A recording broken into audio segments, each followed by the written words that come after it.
it didn't want to function with me for some reason. I see. Welcome to Fringeworthy. This is Bruce Sheffrey, your GM, and with us is Chuck playing Indrani, Jason playing Kit Hathaway, Kaitlin playing Valentina Vargas, Ken, wave Ken, there we go, playing Mark Ephraim, and Pat playing Alpin Wixx. In our current, and they are all part of Team 6. Nine. Nine. I got that right. Team 9. Sorry. And they are on a world, an alternate Earth, and it's a fun place for them. But they found an alien, basically a humanoid lizard person with 4 arms and a tail. And actually, no, she doesn't have a tail, does she? Or it might be a vestigial tail. Anyways, and they turns out she's fringeworthy, which means that they brought her back to IDET, and they've been showing her around Hathaway base and wowing her and all kinds of things, and the IDET liaison has been trying very hard to get her to join up with IDET, and which she's agreed to do. Problem is, they really need her to come back so that the king and queen won't kill them for abducting one of the citizens, and also their honor guard might be a little bit upset about the fact that Apurva has not returned. So off to you guys. The last thing we said was, she said, "Wow." He says, "Why would I want to come back with you? Everything's so much nicer here. They're going to give me all kinds of great places to stay and great food to eat. And I was a poor, old, unwanted woman, and now everybody likes me. And you want me to come back? Why would I do that?" Because we'll allow this to, if you come back and vouch for what you've seen, so they know that we're not just making it up and we didn't just kill you. Okay. Jason, your microphone is not seemingly working very well. It is doing something. Oh. Test. There you go. Oh, that's better. Okay. I don't know what I did, but yeah, it sounded like you were getting picked up on another microphone somewhere in the room. That's weird. Yeah. I just have the one. That or was the fact that you had your mic like further down on your face. Like right, it was far away or something. It was weird. Okay. All right. So go ahead. Say it again. I want to. Jason should say what he said again because it was hard to hear. I said, "Come back with us, and we will." I mean, if you can come back with us and vouch for what you've seen and experienced, and that way they know we didn't just kidnap, off you somewhere, and leave you to die in the dust or whatever. I mean, we need you to confirm that you've seen what you've seen. You can come back. That's not a problem. Indrani says, Kit is right. It is very important that you come back to your home place with us. Once we're done there, we can bring you back to the base, and you can stay there as long as you like. Anybody else? Consider it part of the training. Doing your duty to the team.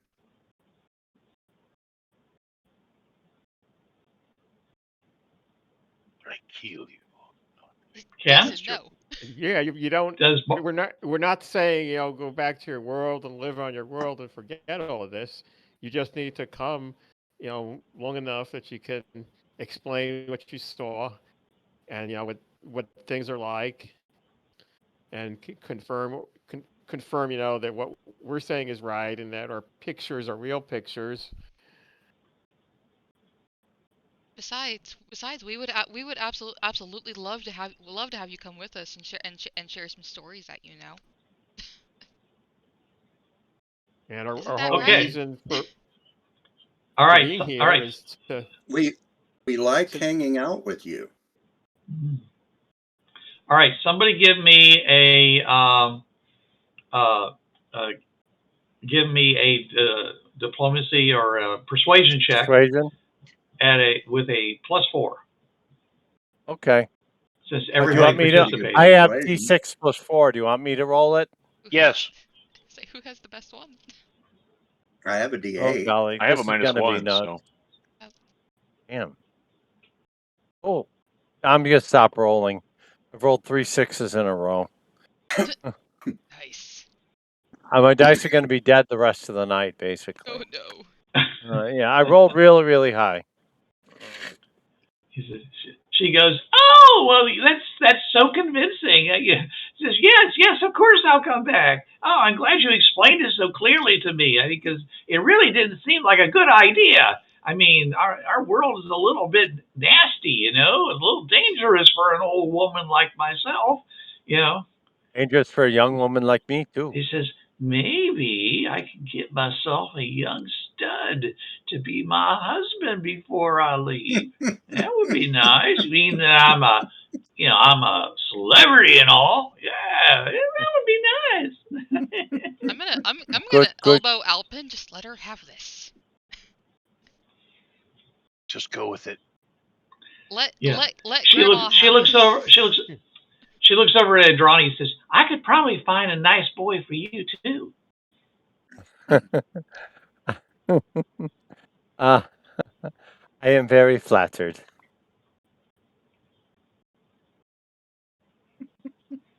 Well, don't be too flattered. After all, I'm having to do all the hard work. I'm very Well, all splattered. right, very good. Sure, yeah, all right. Okay. All right. So as we found out from talking to them, they've also given themselves a little bit of a shopping list to bring back.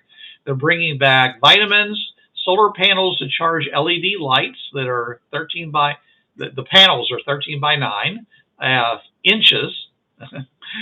Large photography kits to bootstrap the photo industry. A supply of canned fish, a distillation water purifier, a 12-volt dehumidifier, and Mark specifically asked for some high-power binoculars that are mechanically and digitally stabilized and have the ability to Bluetooth connect to to his laptop, so he can automatically record and store videos or whatever he wants to record. So, I guess it's time to get back in the vehicle and head on out. Hooray! So you will have to use the same vehicle you came in, considering you borrowed it. Unless you want to try to get yourself another vehicle to bring back as well. Say what? Are you asking that question to me, the GM? Yes. I didn't understand what you... There was some discussion about maybe getting yourself a vehicle that had better armor than the pickup truck. Yeah. And we also don't have a vehicle right now, so we need something to get all this crap over there. Well, literally, you can put all this stuff back in the vehicle you came in. Probably just hitch a little, what they call a garden trailer to it, and bring it back to the platform, and then take it through, and then and then store it somehow, on top of the travel vehicle that these people have. That's fine too. Okay, but it's up to you whether you want to bring another vehicle. Doesn't look like anybody does. Okay, so back you go into the Jeep with your little garden trailer with all kinds of stuff on it, and you drive on back. The wind off the fringe paths. The argon blowing in your hair. Because in case you didn't know, there's like 6% argon in the air on the fringe paths. Oh. Wow. Oh wow. Okay. Yeah, there's some important? industries. It's only important because that means that there's at least one industry out there that's thinking about cryogenically separating the air and harvesting all that argon because it's easier than getting it from the earth. Okay, cool. It's a trace gas in earth, earth air. True.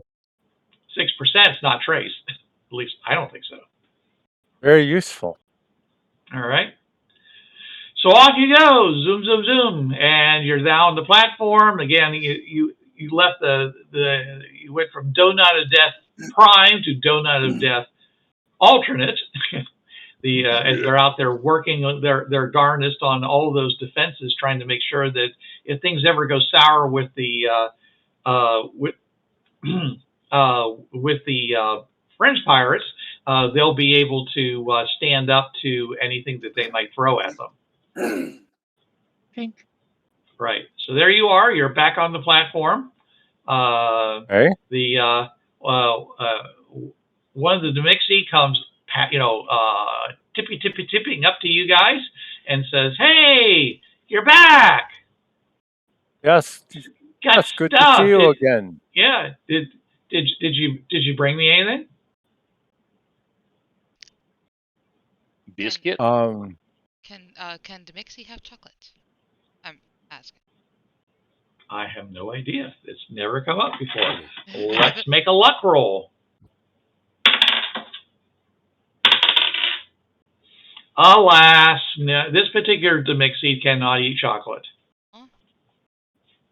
Yes. Okay, what about fish?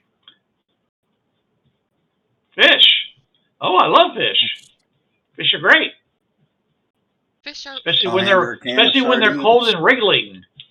Fish are food, not friends. That's right. That's right. We Demixi don't consider any of the animals on our world to be friends.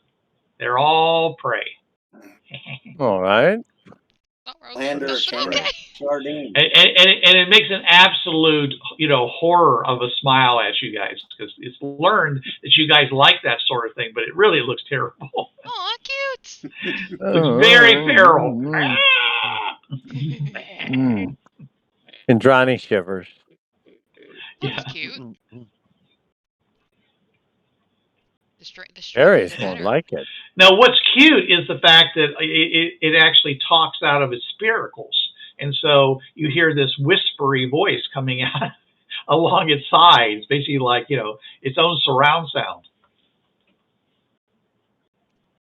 So you're hearing all the talking, and suddenly, he opens his mouth and does this big toothy grin. Very what does Grandma think of the Demixi? Grandma is terrified of the Demixi, as most people are. It's definitely nightmare fuel for most people. The Demixi are, even though they're the nicest of people. Hugs.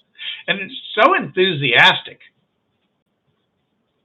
All right, so you guys gonna head on through? Yes. Yeah. All right. Okay, so you go because it's been a while. What? No. Why? No. Apparently we don't go through. No, because we want to first check and see if there's a sandstorm on the other side, and then we go through. All right. Well, how are you going to do that? Use a camera or a wind up. You're gonna have a wind up go out there in the middle of that sandstorm? Well, those things are expensive, no sandstorm. Can we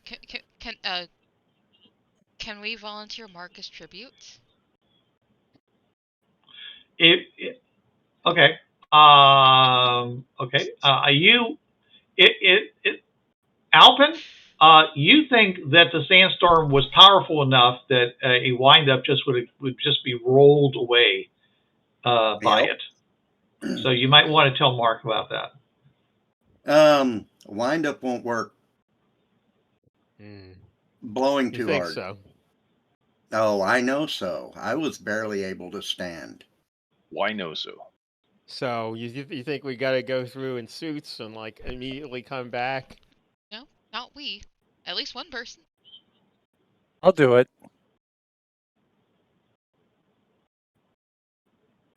Indrani starts getting her suit ready. Okay. Oh, Kaitlin, what's your character's name? Valentina. It's Oh, literally, yeah, it's literally on my screen. I say to Indrani, you ruined Valentina's joke, but go ahead. Would not be the first time. At least you know that joke, Mark. There are some Okay, people that so Indrani, you're in your suit, all clamped in, and you got your reserve air flowing. So what are you gonna do? All right, I exit the vehicle and go through the portal. Okay. All right. So you walk through the portal, and it is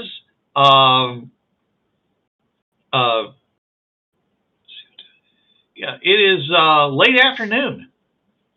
Yeah, and it's completely fine. And that's when you realize that you didn't bother to attach a rope or anything to yourself, and you could have been blown away by the wind, but everything's okay. And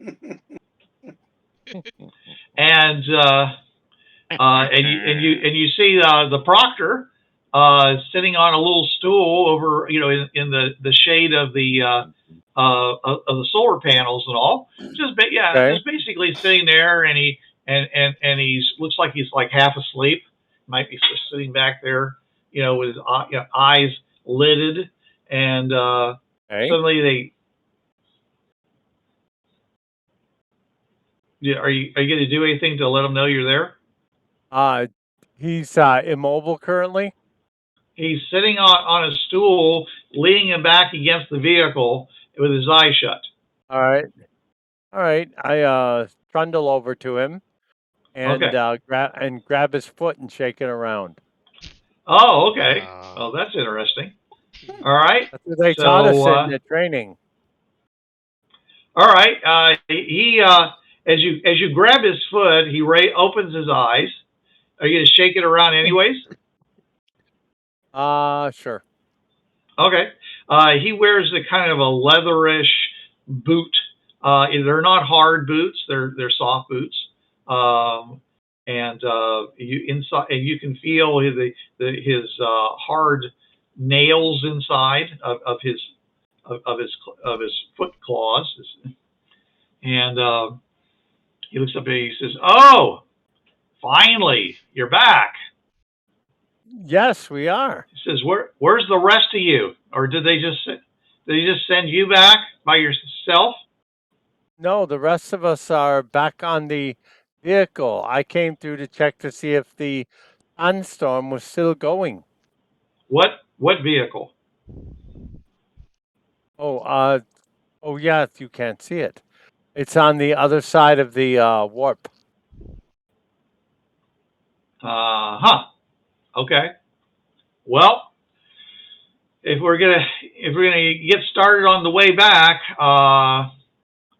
we need to get going because it's already late. Alrighty. All right, I'll go get them, and then they'll come through, and then we'll be able to get going. All right. All right. Okay. So I head back through the warp, and give the double thumbs up to the party. Okay. Guess we can go. Yeah, time to go through. Yay. I grab onto the side of the vehicle, and we go through. Okay.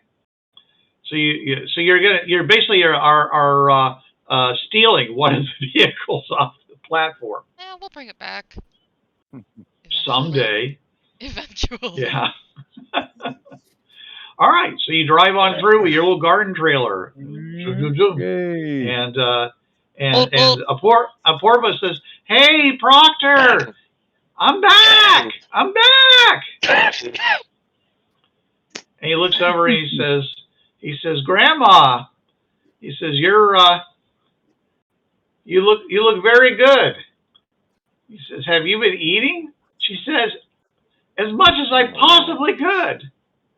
And they have candy, and they have this thing called they have chocolate, and they got big giant spiders that don't like chocolate. At least that one doesn't. He's like, well, what's a spider? She says it's like she says it's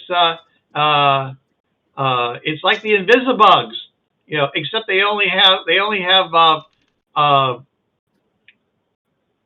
6 legs, and they have 2 arms, and they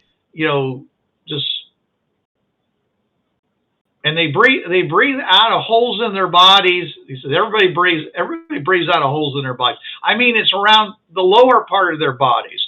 They breathe out of their butts. No, that's not what they make out of their butts. That's you know what? Something else comes out of their butts. It's white and fluffy. Yeah. Yeah, butt band-aids. He What says, did you just say? He says that sounds pretty implausible. Anybody want to go back and try to get the Mixie to come out and say hi? I say we got Sure. pictures. I can do that. I'll ask. Go Kit. Actually, Yeah, I go don't back have through the pictures portal. because we got 10 minutes. 10 minutes. 10 minutes for electricity to come back so I can give him Oh. pictures. This is why we have Oh, Polaroids. that's true.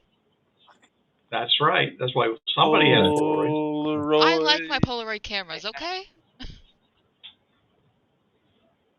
So, at the Mama, moment, don't take who my has the code, phone. Polaroids? I no think one- you do. I just No had, one I gave only them have to me. hemorrhoids. I don't know about Polaroids. Get those from sitting on ice blocks, right? You know what? Who Fine, was the one taking the pictures? Fine. I took the I bag of didn't take any Polaroids from pictures Kit. Okay, I'm gonna pull out Polaroids. some pictures of the Mixie. Why did I have Polaroids all of a sudden? Somebody had to have them. Okay. So yeah, I'm Apparently gonna I'm the yeah. At the the moment, equipment token. My character suddenly appears with extra gear. That's right. somebody had to have them. So, is somebody actually going to go back and talk to the Demixie, or are you just going to Yes. try to show them pictures? I'm going to Okay. go back and get the Demixie. Hey, yeah, I'll take him. That's a good idea. Yeah. Yes. The Demixie has a nickname. He goes by the name of Whistler. Whistler. Yeah. Hey, Whistler. Yeah. Would you be interested in popping through the portal over here and saying hi to the folks? You got folks on the other side? Yeah, really? There's more of those, like the grandma lady. Yeah, there's more. I thought of those you were. guys I over thought there. you were from Earth Prime. I am from North Prime. Wait, But you what? said, Huh? You said you had folks on the other side. Wait, there's folks over there. Did Whistler meet Grandma? Yeah, Whistler, Yes. Whistler. Okay. Whistler calmed Grandma down from freaking the fuck out. Yeah. Yeah. Okay. That is true. No, the people from that world are over there, not my folks. Oh. Why the hell would I have folks? He looks at you and he says, "And they're friendly?" Mostly. I mean, they didn't kill us right away. Right away. So they killed you later, huh? No, I mean. Shoot him now. Shoot him now. He goes and punches you on the shoulder. He says, he's kind of punching down. He says, no, I'm kidding. I'm kidding. Okay. All right, sure. But I'm telling funny. you, thank you. He says, by the way, I'm named Whistler because I'm a painter. Like the mother. Whistler's There's mother. only one mother. All she does is make more Demixie. Well, why are you named Whistler? Because you're a painter. Because I am a painter. Well, why would that make? That's what I do. He goes over. He opens the side thing. And he pulls out a brush, one of the big like house painting brushes. Right. Well, you want to see me do it? No, that's cool. I understand painting. I get it. I thought you meant like Whistler's mother, which is a painting on Earth Prime. Oh, yeah. I didn't know he painted. Funny. I didn't know he painted his mother. No, yeah, I'm named after Whistler, the painter. Yeah. But I'm a painter too. Okay. So we're both right. Yay! Yay! We win the. We win the. We win. All right, so you wanted me to go through there? Okay, this isn't some kind of trick. You can come right back. I'm not going to find myself floating in the middle of a lake or something, right? Not this time. Yeah, because most Demixi don't know how to swim. Well, I have to breathe through their sides, so that would kind of suck, wouldn't it? Yeah. Here you go. Yeah. A little bit. He says you're pretty smart for a guy like yourself. What's that supposed to mean? Exactly. You try hard. Don't question it. All right. So he decides that he goes and starts, walking through the portal, and he gets on the other side and goes, "Wow, this is really dry out here. It's a desert." And Proctor goes, just his eyes get big as saucers. He goes, "Holy crap!" And he picks up a spear and he just kind of takes a position. He says, "Is that a Demixi?" And the guy takes his arm. The Demixi takes his arms and he's like, because the rest of his body hasn't come through yet. Hold on. And he walks the rest of the way out and he says, "Hey, I'm okay. I'm a friend. I'm okay." Because now his breathing, his talking apparatus has caught up. I told you we were going to do some stupid portal tricks. Mm-hmm. That's pretty bad when you can't talk because your mouth is actually on your butt. Yeah, but they're definitely stupid. What, the Demixi? No, they're not stupid at all. They're great engineers. They're portal tricks. Oh, yes, definitely. Anyways, he's like, "Oh, I'm friendly. Look, This is and he puts his hands up, just question. See, no weapons, So these portals are 20 feet wide, right? They're 25, yes. 25 feet wide. But the ramp is only how long? How wide? The ramp is 8 foot wide, goes up to it. Okay, and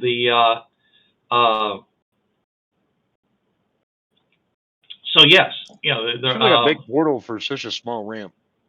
Anyway, so if you come out of the portal and not in the center, do you fall off because the ramp's only 8 foot wide? Yeah, pretty much. Are you asking if you go through from the other side and you're not dead center on of the portal? Do you suddenly appear in nowhere and drop to the ground because you missed the ramp? Is that what you're asking? Yes. Yeah. The answer is no. You always come through the other side on the ramp. Unless there's literally something blocking you on the ramp, in which case, yes, you get displaced and maybe you do fall off.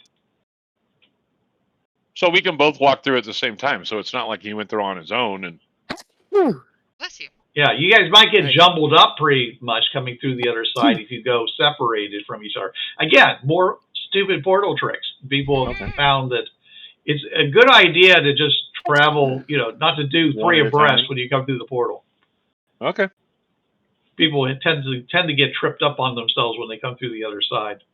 That's weird. It is, but it's not designed for mass transport. And if one day you finally find some vehicles that are actually designed by the Tamellarns to run on the Fringe paths, you might understand why it is the way it is. Mm. So I got one seat. All right, so he kind of relaxes a little bit. He says, "Oh, okay.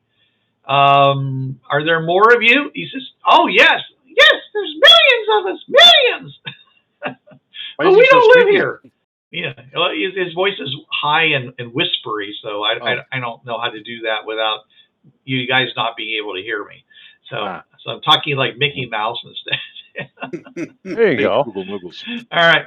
Anyways, he says, "But I got a job to do, so I gotta go. See ya." He turns around and he walks out. It disappears. That was a demixie. And the guy's like sees the top part of his body, the more humanish part of the body disappear, but meanwhile the back part of his body is still going disappears to the other side. Well, there you go. And he looks at you guys and says,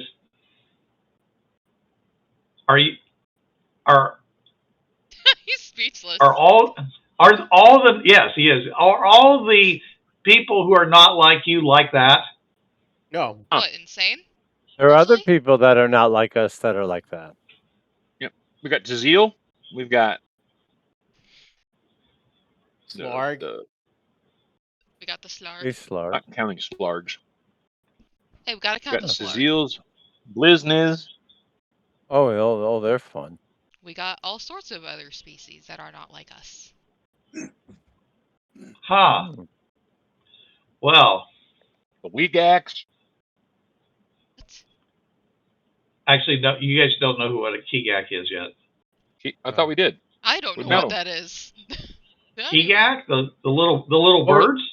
Oh, No, the little okay. dudes, the Weewak. Whatever they called, Weewax? Ewax? You are. Kigaks. Sure. I think you No, do the mean little Kigak. guys. They were the little guys that helped us out with the whole skipping platforms thing. No. Oh. Right. Weewax? No. Now you may forget. Weeblos. Those are not. Yes, that's another race, and they are not. They're marsupials. Yes. Ah. Yeah. Fun. It'll come to me in a second, but it's not important to this story. So, anyways, if anything, you can probably scroll back in the chat and find it. But I call yeah. them wigwams or something like that. So he's like, oh, okay. So lots of strange people with you. So how did we end up with you guys instead of the other ones? To be honest, I don't think anybody actually knows that answer. Because we're the best. Really? We happen to be the ones who came through. Just We're the luck best. of the draw? Sure, let's It's go. not with us, it. Pretty we're the much. There best. are other teams with other, and the other teams don't all have humans on them. Yes, luck of the draw. And we're the best. I'm glad to hear that. Just hang on. Okay. Yeah. All right. So you got a new vehicle. We borrowed it. Yeah. Hey, we got a little Jeep here. We're just here to he says, unload this stuff. Yeah, it's smelly. Yeah, We borrowed it. burns diesel. Not ours. So, can we move all this crap out of this trailer thing and whatever onto your little war wagon? Yeah. You can put it into one of the nettings on the side, or or even there might be some room in the back. There's no room inside though. That's all. Those are all supplies and rooms for people. Like when we we all had to kind of bunker it. Well, your friend Alpin probably told you about spending time with us in the inside the vehicle during the storm. Was that helping? Yes, he Did you? didn't. It never came up. Well, we knew he was gone for a long time. We didn't know what was going on, though. He didn't bother to mention it. That's Oh. true. Well, Guess okay. he played that close to the chest. Yeah. Yeah, well, I guess I don't have to back worry with about the any military secrets being leaked by him. I did come Nope. back as a pincushion, though. Yes. Well, so we got some stuff for you guys to help trade and give you all. Okay. All right. So do we want to head back now and Yes, definitely. We want to head back. This is continue on our mission? yeah. I think we've seen all we're going. all that we're not going to see of this invisible portal. Well, it's invisible. And at which point a portal says, "What are you talking about, Proctor? It's beautiful. It's all kinds of colors and swirlies and things like that." He just looks at her. He says, "You crazy old broad." She's right. It's all colors and swirlsies and stuff. But only fringeworthy people can see the colors of swirlies. Is that what you're telling me? That's exactly right. Yes, that's exactly right. Yeah, that's not going to be very convincing in the to the Royals. But anyway, photographs. You got some photographs of the portals on the other side. Oh, okay. So I can say that that's what they look like when they're not invisible. That's right. And insubstantial because we couldn't touch it either. Yeah. Right. Right. Okay. Hence invisible. All right. Yeah, let's get going. Daylight's a wasting. That it is. And at which point he says, "Hey, you!" And in this one of his soldiers, popped his head up. He says, "Okay, you have when we get back, you got serious KP duty because you were supposed to be guarding and watching where the portal was supposed to be, so I could take a nap. And instead, this little one over here, pointing at Indrani, was able to sneak up on me and grab my foot." He goes, "Grab your foot! Oh my goodness!" He says, "You're already married." Oh no. Yeah, well, you can see how that could be embarrassing. Indrani, congratulations. Indrani, do you realize that Indrani just proposed marriage? Indrani's here. Yeah, well, Indrani, do you realize that he's just said that you were actually proposing to him for marriage when you went over and grabbed his foot like that? I never knew that. I remember. Why am I reminded of a Firefly episode? Well, you took the stick and you drank from the bowl. Yeah, pretty much. Yeah. He says, "Don't worry, I'm not." He says, "I didn't take it seriously." Thank Vishnu. But anyways, come on, you guys can follow us. Okay. We got to take this truck back. That's why we wanted to unload everything onto your truck. Right. We have to ride with you. All right, then. Ride or die, man. Get to it. All right, we're doing it. Do it. All right. Getting to it. And all right, so the men help you. The soldiers help you like stow your stuff inside of some nets and things like that that are on the outside of this thing. All right. Now, are they?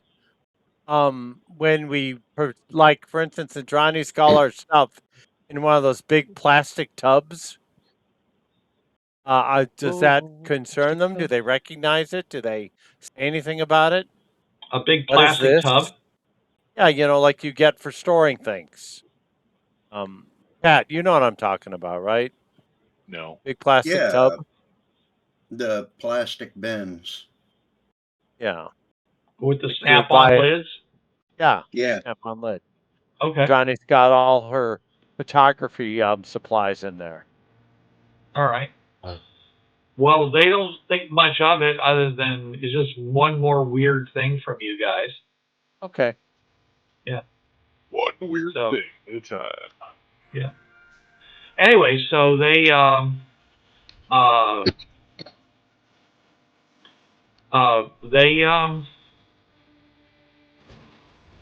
so once you get everything and you take the Jeep with the garden cart on it back through the portal, you guys can come back on the other side and hop on your little seats on the side of the vehicle, and they can get on their way. Yep. Rum zoom zoom. Speed buggy. All right. So they just, roll.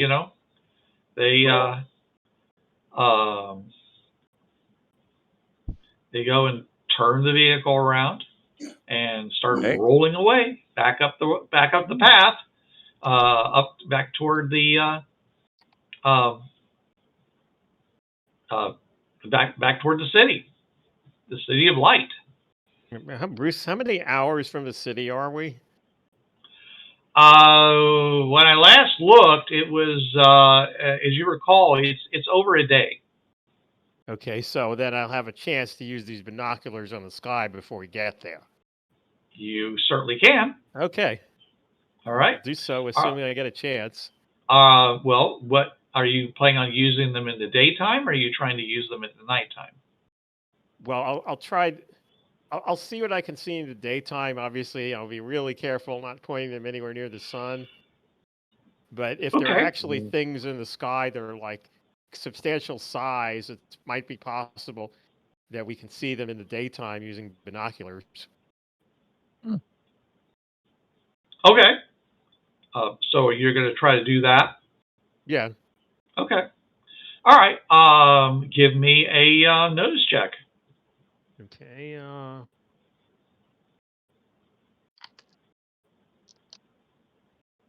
That's good. 13. Okay. Through the binoculars, you can see that above you guys are, it appears to be, I'm going to use the term flock, a whole flock of leathery winged horrors. They look, they don't look like birds. They're scaled and they've got this really conical head that's very long, and they're soars. They're up very high, flying around, and they seem to be keeping over top of you guys. Okay, I'll take a picture and I'll show them to any of our, lizard comrades who are not driving at the moment. I say, any of you guys recognize these things?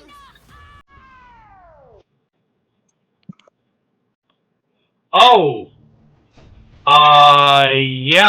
yeah, they're very dangerous. There. Oh, nah, that's not good. Well, they're scavengers, but they're kind of predator scavengers. They like to make things that they scavenge. Does that make sense to you? Yes. Okay. So, the fact that we're seeing them means that those raiders that we killed a couple days ago, they must have gotten covered up by the sandstorm. So now they're looking for fresh prey. They're really dangerous. They have some serious camouflage. They're basically invisible, and they fall out of the sky and they plunge into you, and then they fly away. And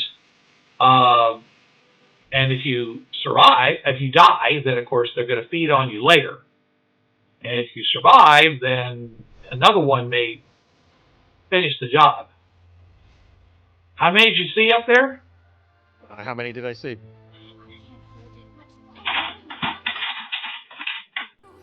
Almost 700. 15. I saw 15 of them.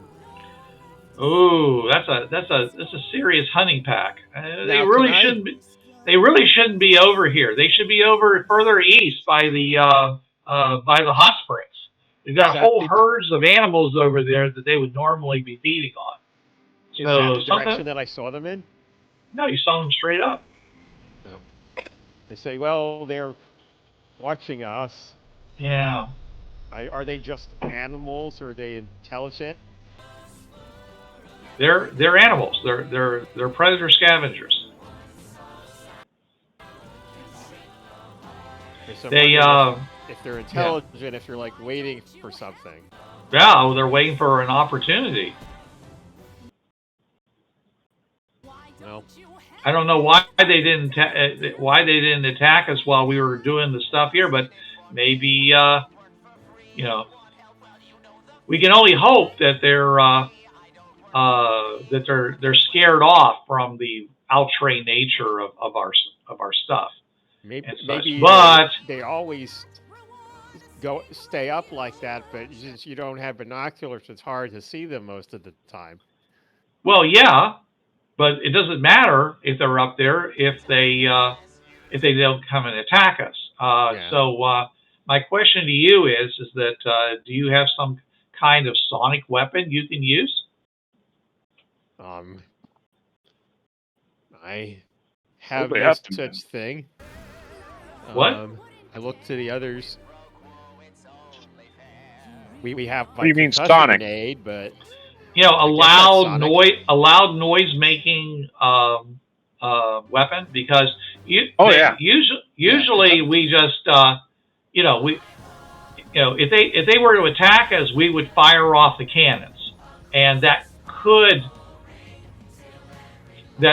should scare them off, but we really don't like to do that because it's a waste of ammo. If you have something that might do the job better, then I'll fire my rifle off. That's pretty loud. Enough? Yeah. Could be louder, but certainly if one was coming directly at you, it could probably scare them off. Did we use a concussion grenade before? I mean, on this world? Not yet. No. Okay, so they haven't seen one. I say we have concussion grenades, which create a large sound to try to stun or injure somebody. Didn't they take those away from us and put them in the truck, though? They did. Didn't we get our weapons back? We just picked some up when we were when you came into the town. Oh, that's right, we did. Anything that you had on your person, you had to put in, and they gave that stuff back to you when you came out. Oh, okay. Yeah, I got a couple of flashbangs. Okay. Yeah. Well, that sounds like something that might really make a difference. So, are you going to explain this to him? No. This goes big light and huge loud noise, and don't stand next to it because it makes your ears ring, and you go, Oh shit. Well, that sounds great. Okay. Well, then we will. I will be relying on you to handle that sort of thing. Bruce, question. Yes. When it says something has a range of smarts, is it smarts feet? Smarts hexes, which is 6 feet. A hex is 6 foot. Oh, okay, so that means let's take the. It's actually 2 meters, but I know you guys. So 96. So 96 feet. How far away are these things? Oh, probably a couple thousand feet up. Okay, all right, thank you. That's what I need to know. That's why they're so dangerous. If they come falling down, they can pick up a lot of momentum for the impact. All right. He says, I really wouldn't be worried about them normally, except there's 15 of them. That's a lot. It is a lot. And they're probably they probably formed a larger mass because they've been looking for food. Matter of fact, they're probably from the east. So, and they haven't worked their way because of us, because they saw us. They haven't worked their way over to the hot springs. To the yeah. Did they eat those herd animals that we saw? Yeah, they live over around near the geysers. Okay. Yeah, they can drink that water, which is pretty good for them. As you recall, you tested that water. It wasn't good for humans. No. Without treatment. No. It wasn't poisonous, but it would make you sick. It was as bad as drinking salt water, but not salt. Okay. Yeah, Had high mineral content. Yeah, more sulfur salts, so to speak. Yeah. All right. All right. Keep watch on these things. All right. So I'm going to be randomly looking for opportunities to do this. Okay. So you guys start rolling on back, and you get, like I said, you get past the point where you were attacked initially. Okay. And of course, you do have to go around it again to come back. When you come back, I mean, you can see, all those lines and cracks in the ground and things like that. So it's easy to see where those guys were. Okay, that's still there. But when you come around the other side, you don't see any sign of the raiders. Either they got eaten by the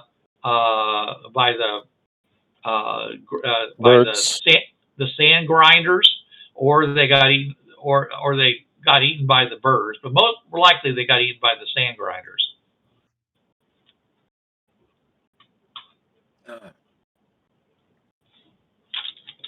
I am staying alert as we travel.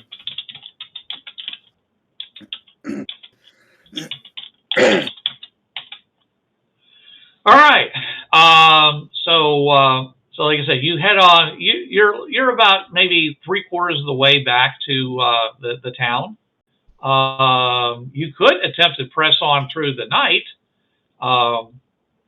It's not impossible. I mean, how many more miles is it? It's probably another 50 miles.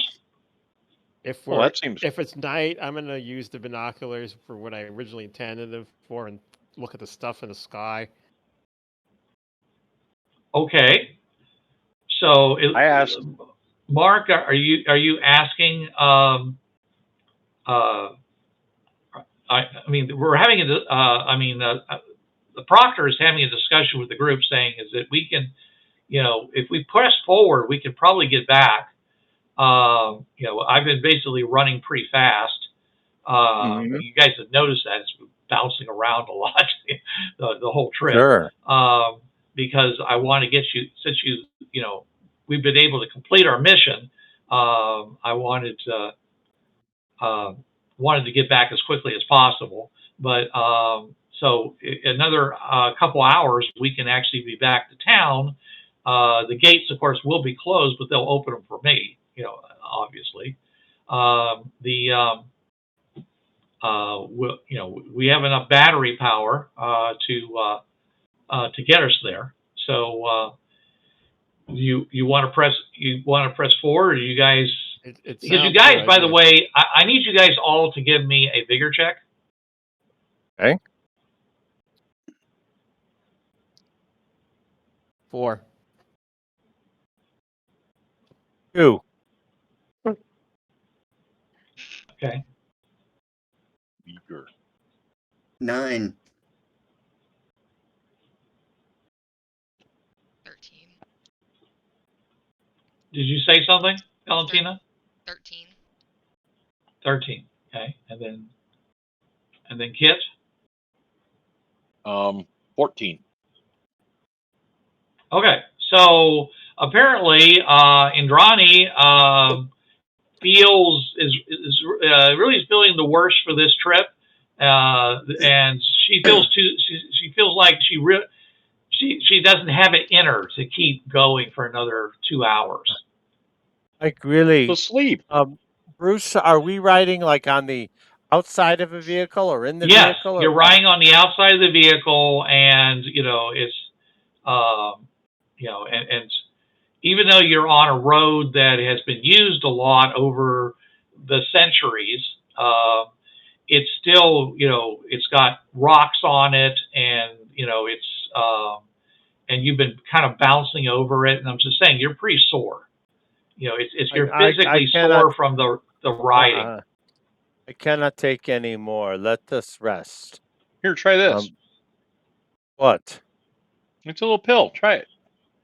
Little pill? Are you a doctor now? What? What are you giving her? A little amphetamine. It's all good. I'm taking amphetamine. Yeah. Why not?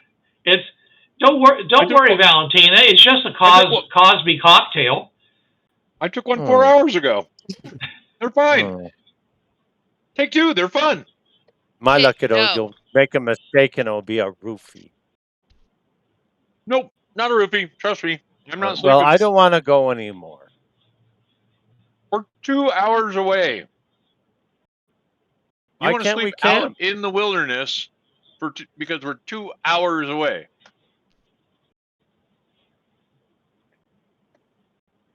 There is a quote from the King James Version of the Bible. The spirit is willing, but the flesh is weak. And that's how I feel right now. Weakness. I don't want to go anymore. Pain is just weakness leaving the body, so just suck it up and move on. Oh, dun. I had any strength, I would fuck you up really good. You're buckled into your seat, correct? Open hand to the face. That's what you need. I could tie you into your chair. I'd volunteer to slap him for you. However, I really want to see you slap him. Oh, I'm too weak to slap anybody. Come and get me. Come and get me.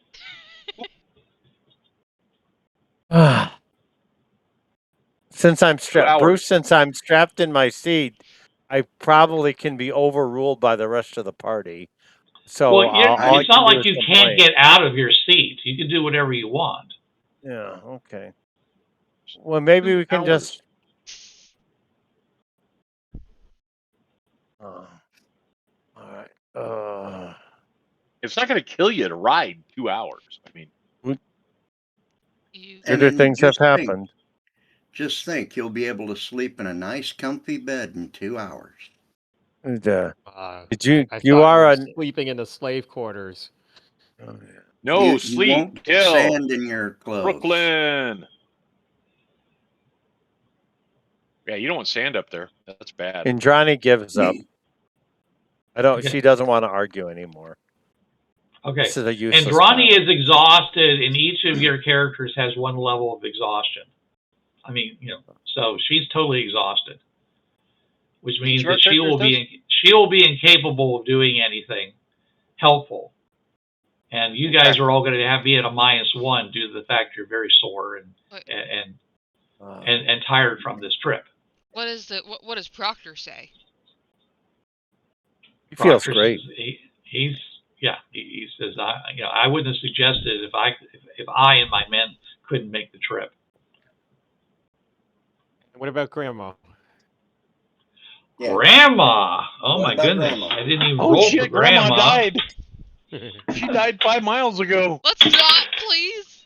Oh, Grandma's she's laying there.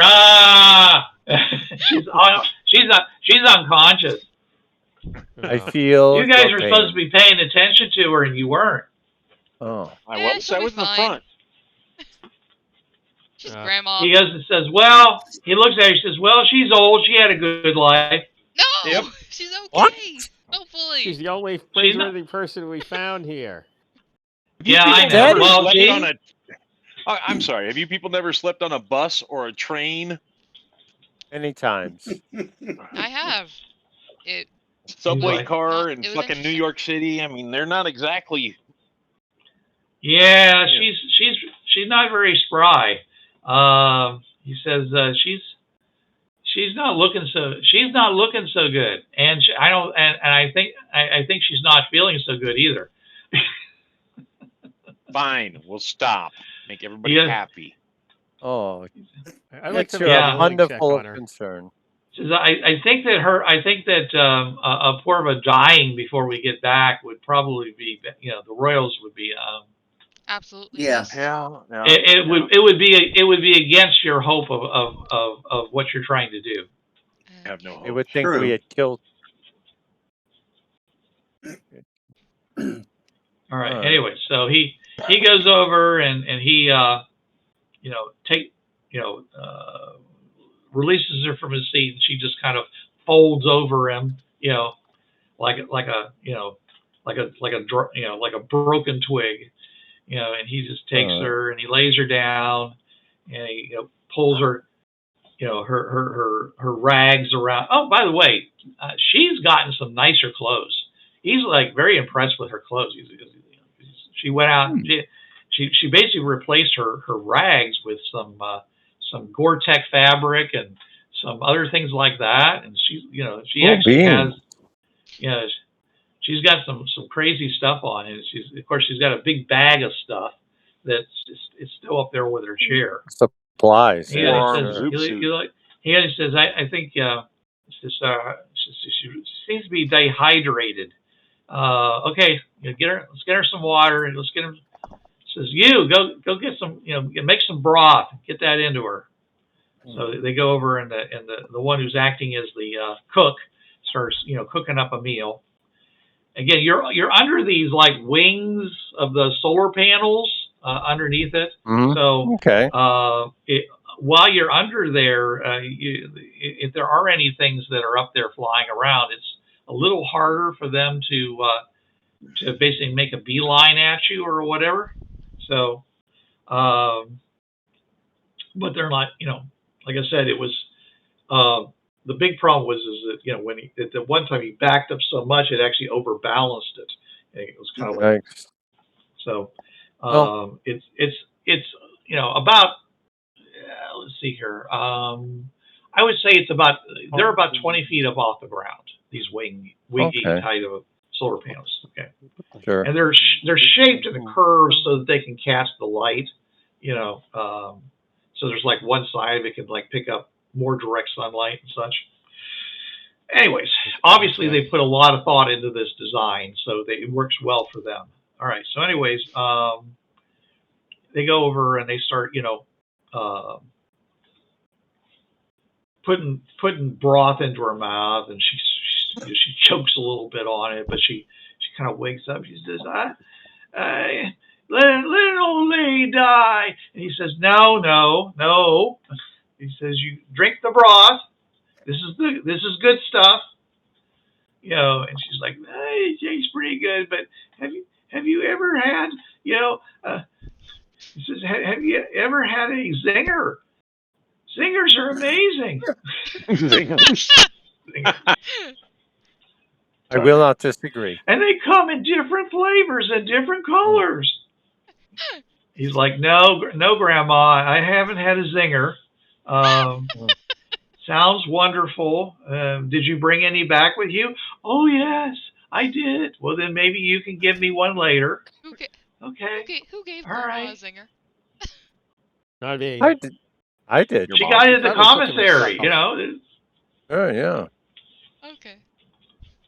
Okay, now I am going to try to look at the stuff in the sky while I can. All right. Now, what exactly are you looking at? These streaks, I want to see if they're maybe like objects or something. Okay. All right. Go ahead and give me a notice check at a -6. A -6. Wow. Oh, wow. It's they're very far up. A telescope would have worked better. This doesn't have the magnification of a telescope. No, but I definitely don't have, good. I didn't get it. You can use your bennies if you want to. I'll benny that once. That's no better.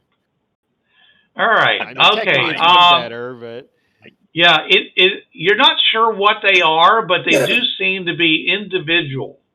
It doesn't seem to be like a ribbon or anything. I mean, it looks like a ribbon from here, but what you can see that there's definitely some separation inside of it. Like it's like more like blobs. So, like if you look at a telescope at something too far away to really resolve, it'll look like a, colored blob. That's what these look like. What are you looking at? Does the computer enhancement help? No, that's with the computer enhancement. Enhance. What are you looking at, Mark? What are you looking at for? the streaks in the sky. I want to see if the moon blew up and it's pieces of it. Let me borrow your binoculars. Here, go ahead. See what you can see. I'll take a look. All right. You said roll notice? Notice at a -6. It's quite far away. Hope that your dice explode. I hope your dice explode. All right. That exploded. So 8 and 5 is 13 plus 4 is 19. 13 plus 4 Or, is sorry, 17. Minus 6 is 11. Well, apparently he's a little better fiddling the controls than you are, Mark. And he's able to, and it's, yeah, you look up there and it looks like there are these spiky, spiny objects, almost like the sky is full of World War II floating mines. All right.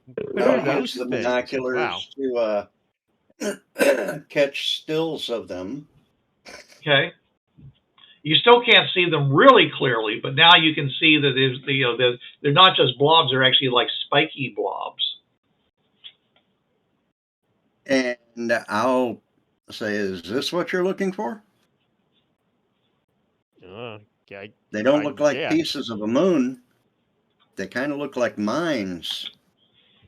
You know, maybe when the people's ancestors came, they like dropped these things on the planet, or maybe it's deliberate to prevent some kind of, I don't know, to keep people from going into orbit, or maybe they're spy satellites. Who knows? Yeah. To keep people from going into orbit? Yeah. How would these? Or keep things in orbit from coming back and landing. If you recall, there were the stories about things coming down from the sky and exploding. Yeah. Mm-hmm. To say going into orbit, do these people seem like they have a way of doing that? I don't think so. Nothing you've seen so far, but there's a lot of this world you have not been to. I mean, they've already named 3 different places that you haven't been to. Yeah. Do I need to remind you? Well, the mines Valentina? being one of them. Yeah, mines. The land place. The land of the dead. Yeah, the zombie place, and then pits of madness. Well, the pits of madness. So I didn't even mention that. So you have been there. You've been there. You've been to the edge of it. You haven't been down into it, but you've been to the edge of it. And there's the place, and there's the place of the Great Eye that seemed to be in the same direction of that what looked like the ruins of a city, and it had that light shining in the middle. From it at some point. So there's a lot of places on this world you haven't been to yet. I honestly forgot about that eye. Yeah. Well, they told you about the eye. You didn't see any eye, unless that's the light. That they,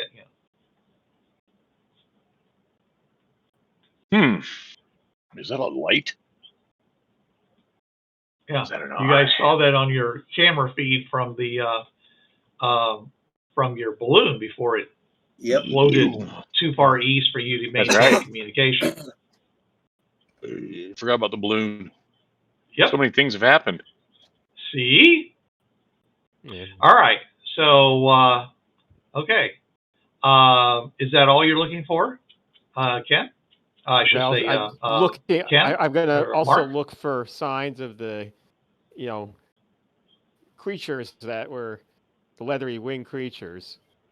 Okay. Are they still above us? Yeah. I mean, yeah. They are definitely still above you. Let's see if I can get a better image of those. Ooh. Okay. Let's see.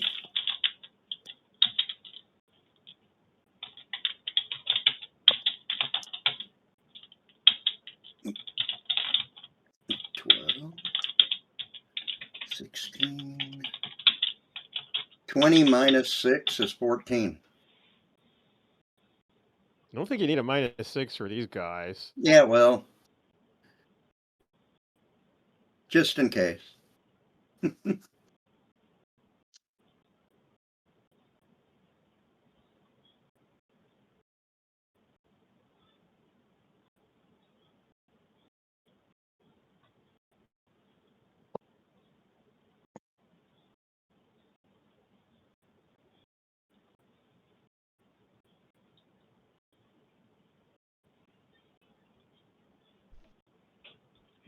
and they look like this.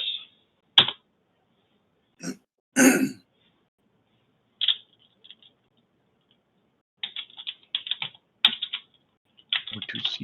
want to see the monsters. Everybody sees the monsters. Those are cute. They're like dinosaur birds or dinosaur bird. Hey, I take a better image of them. The tail is like an Archaeopteryx. Leave my Archaeopteryx out of this. And I'll show that to the group.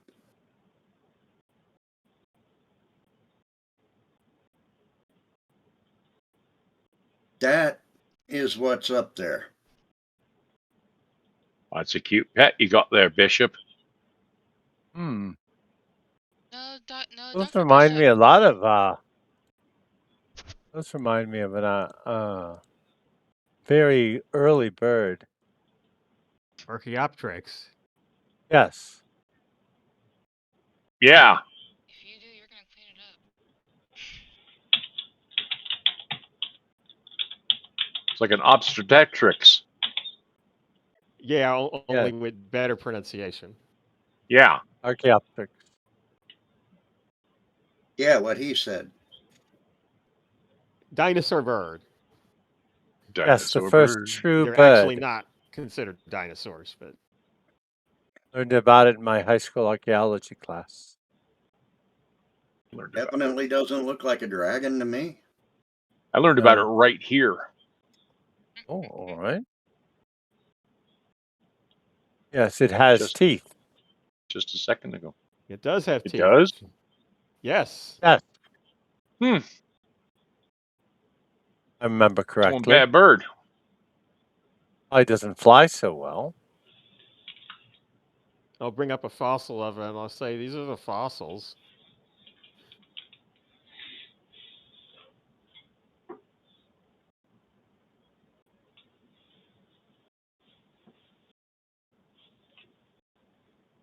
Anyways, they seem to be very stable in flight.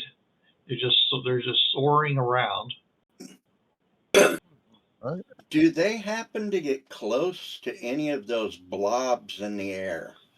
The blobs in the air are in orbit. Okay, so we're talking about miles and miles and miles. These things are only a couple thousand feet up. Okay. Yeah. All right. Big difference in scale. I think Mark was also wanting to look at the at any of the other streaks that were up in the sky. Well, there's only one kind of streak, right? Well, you basically see these things, like I said, that look like they were rivers. That's what I was telling you about. There's also things that look an awful lot like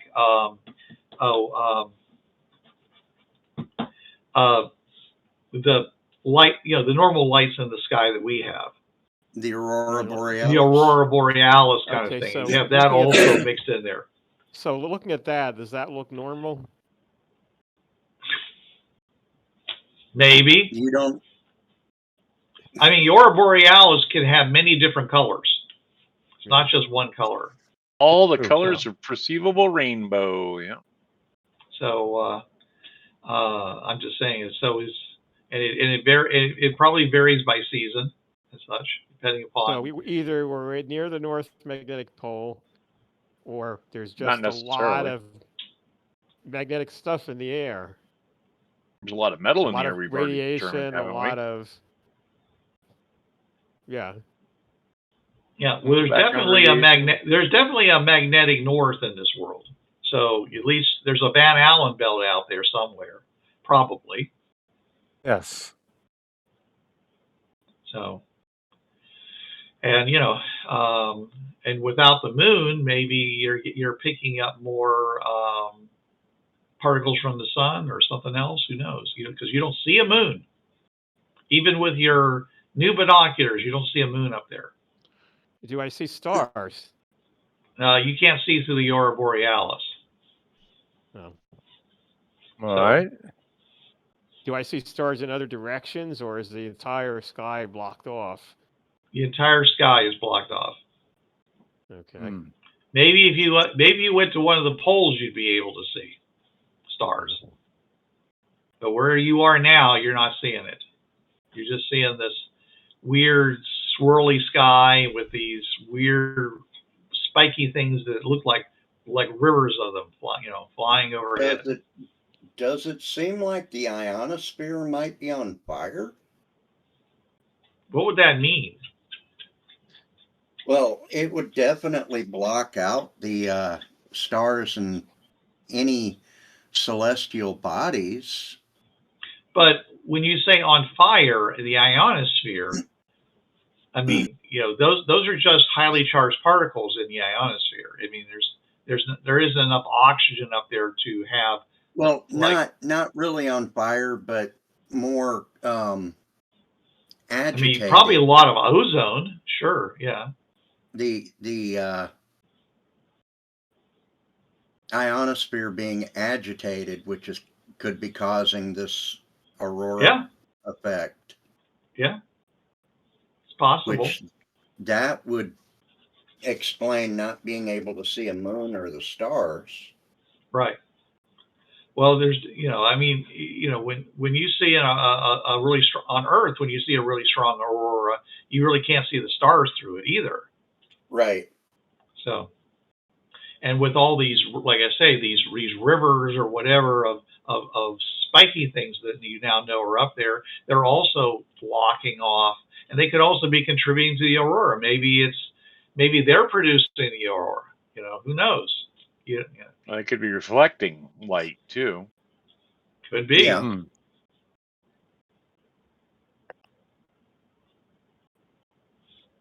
So the answer is you don't see any stars. Okay. Yeah. So Mark doesn't see any stars. He just sees it. But this is a lot more information than he had before. Do I see the planets, seeing as they should be bright enough that just having the aurora in front of them would not block it, at least like Venus or Jupiter? If you can't see the moon or the stars, what chance do you think you'll have to see the other Well, planets? as I said, they'd be brighter than pretty much most or all of the stars, and I probably can't see the moon because they don't have one there. It also depends on how close those planets are to the orbit, too. Well, assuming, and never mind the assuming, can I see the planets?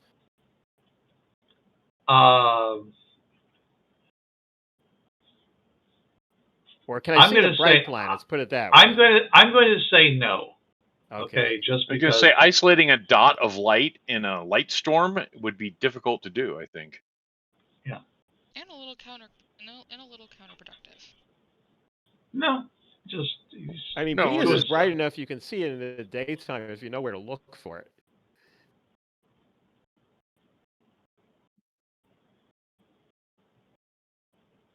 But do you know where you're at to be able to look for it, is the question. Well, it would be, I'd have to look along the ecliptic. The line, where the sun, rises and sets. Well, I know what the ecliptic is. I'm just saying, do we know where we are, though? Well, we might not, but we know. You have no idea where you are. The sun rises and sets. Where we are in Narnia.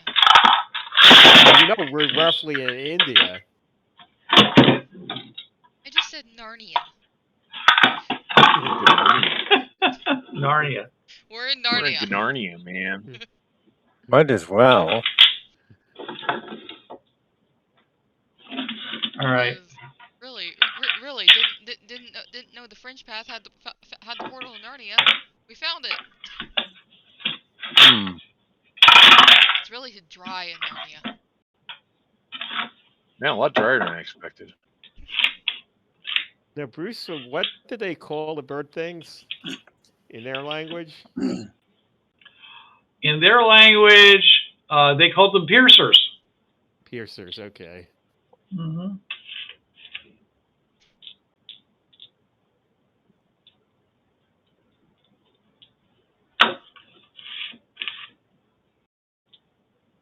Now, just a question about how the language works. Supposing we saw one of these things and I say, yeah, that is an Archaeopteryx, would the language then start translating Piercer into Archaeopteryx? No, you would say the word and it would not mean anything to them. Archaeopteryx, wasn't that the guy that was in those French cartoons with the... Never mind. You mean Asterix? Yeah. Hey, He Pat. had that friend of his. Yes. You guys are out there looking through the thing, and what you have not realized is that one of them has decided to attack you.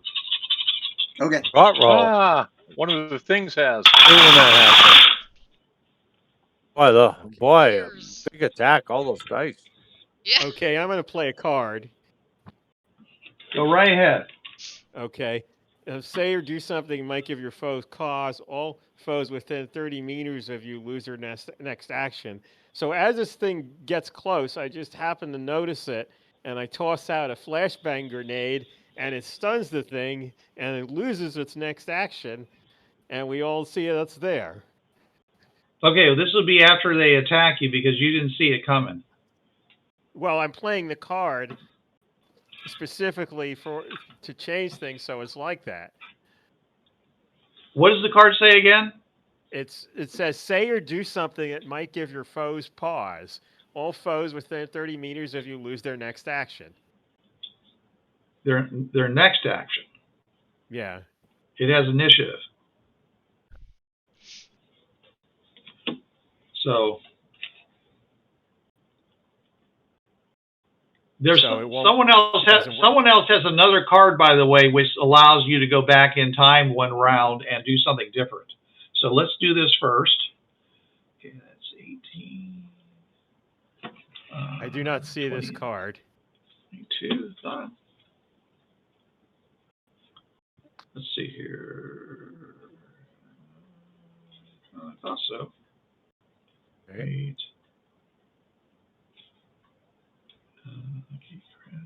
Mufasa. Oh, I guess not.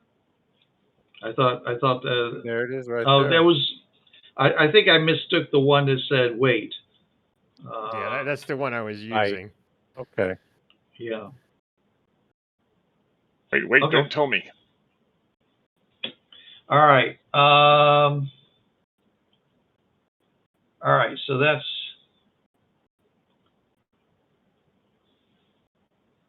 okay. That was 18, 20, 22, 30. Someone's going to get hit real hard. 30, 38, Yeah, 38, A lot of 38, 42, 44. You got hit with 44 points of penetration as this thing basically just comes out of nowhere, invisible. I mean, basically, there's I'll give you I will give you a notice check. Okay. Again at a -6. Everybody? See, no, just him. See if you hear anything. I noticed Him who? check at a -6. By the way, does any of you guys have like I thought one of you guys had danger sense? Hold on. not this character. Not I, sir. That Okay. was I have Gandalf. alertness. Nope. I probably should. I have alertness. I don't have danger sense.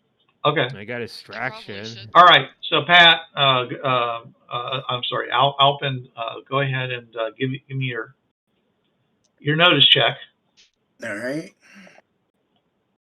Ooh. You said at a -6. -6 because it's dark.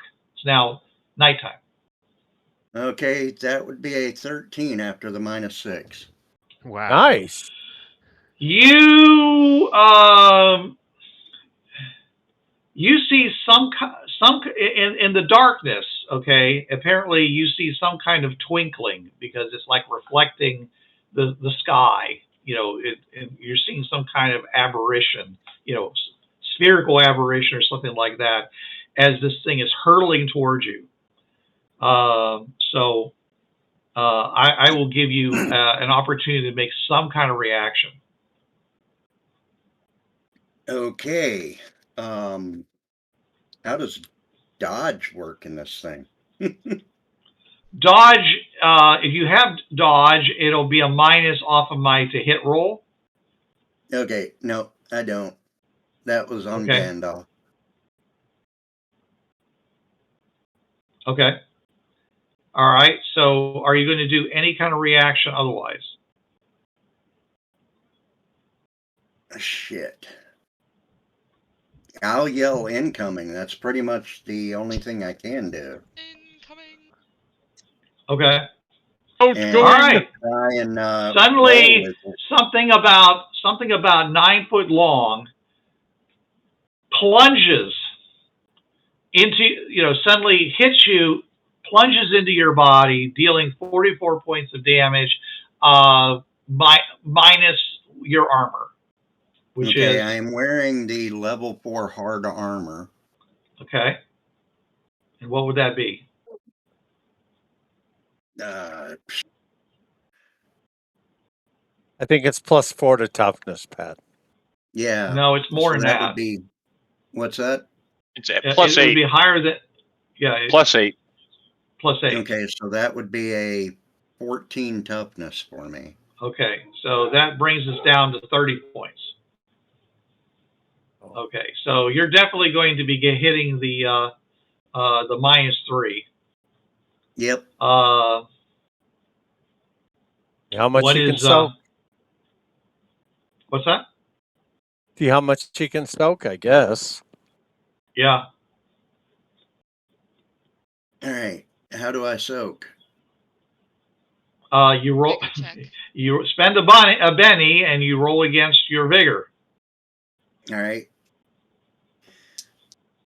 Bending the Benny. You have 11 wounds. Loaded. No, 30 All is 30 is 7 wounds. I rolled a 15. Okay. You want to toss in your card and raise Yep. that up to 17, which will give you 4 wounds. Yes. Okay. So that brings it down to 3 wounds. So 9 wounds. what? Nothing. I'm just. So you're at 3 wounds, but you're still unfortunately conscious. I mean, yeah. I mean, it's really. I mean, basically, this thing came in and punched into your body and just tore a groove across your body. In probably into your ribs or into your belly. It's real big bloody mess. I got hit by a Mack truck, in other words. Yeah. And this thing pulls its head up out of your body with a squirt of blood following it, and now, Ken, do you want to use your card at this point to keep it from moving? Yes. I suddenly realize what's going on, and I toss a flashbang. In fact, I toss it, and it happens to land right in the thing's mouth. And it bangs, thanks. and it stuns the thing for a round. And makes a huge sound. Oh, okay. All right. Well, that goes off, and it gets hurled away from you, and I'm afraid that you're also, you were already shaken. You're even more so now, Alpin, because an explosion just happened over top of your head. You are in some really agonizing pain. We have one action to wail on this thing. Yeah, it's basically blown off to the side,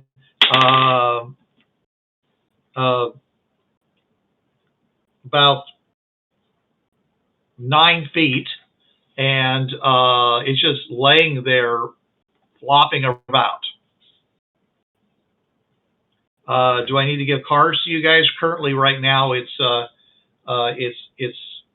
currently incapacitated. Do you guys just want to decide what you want to do? They were out some distance away from here, staring at the stars and stuff like that, and they basically got hit. So you guys are finish it off. I'd love to do so, but the card only says that foes lose their next action. So right. Well, not that means necessarily that finished off.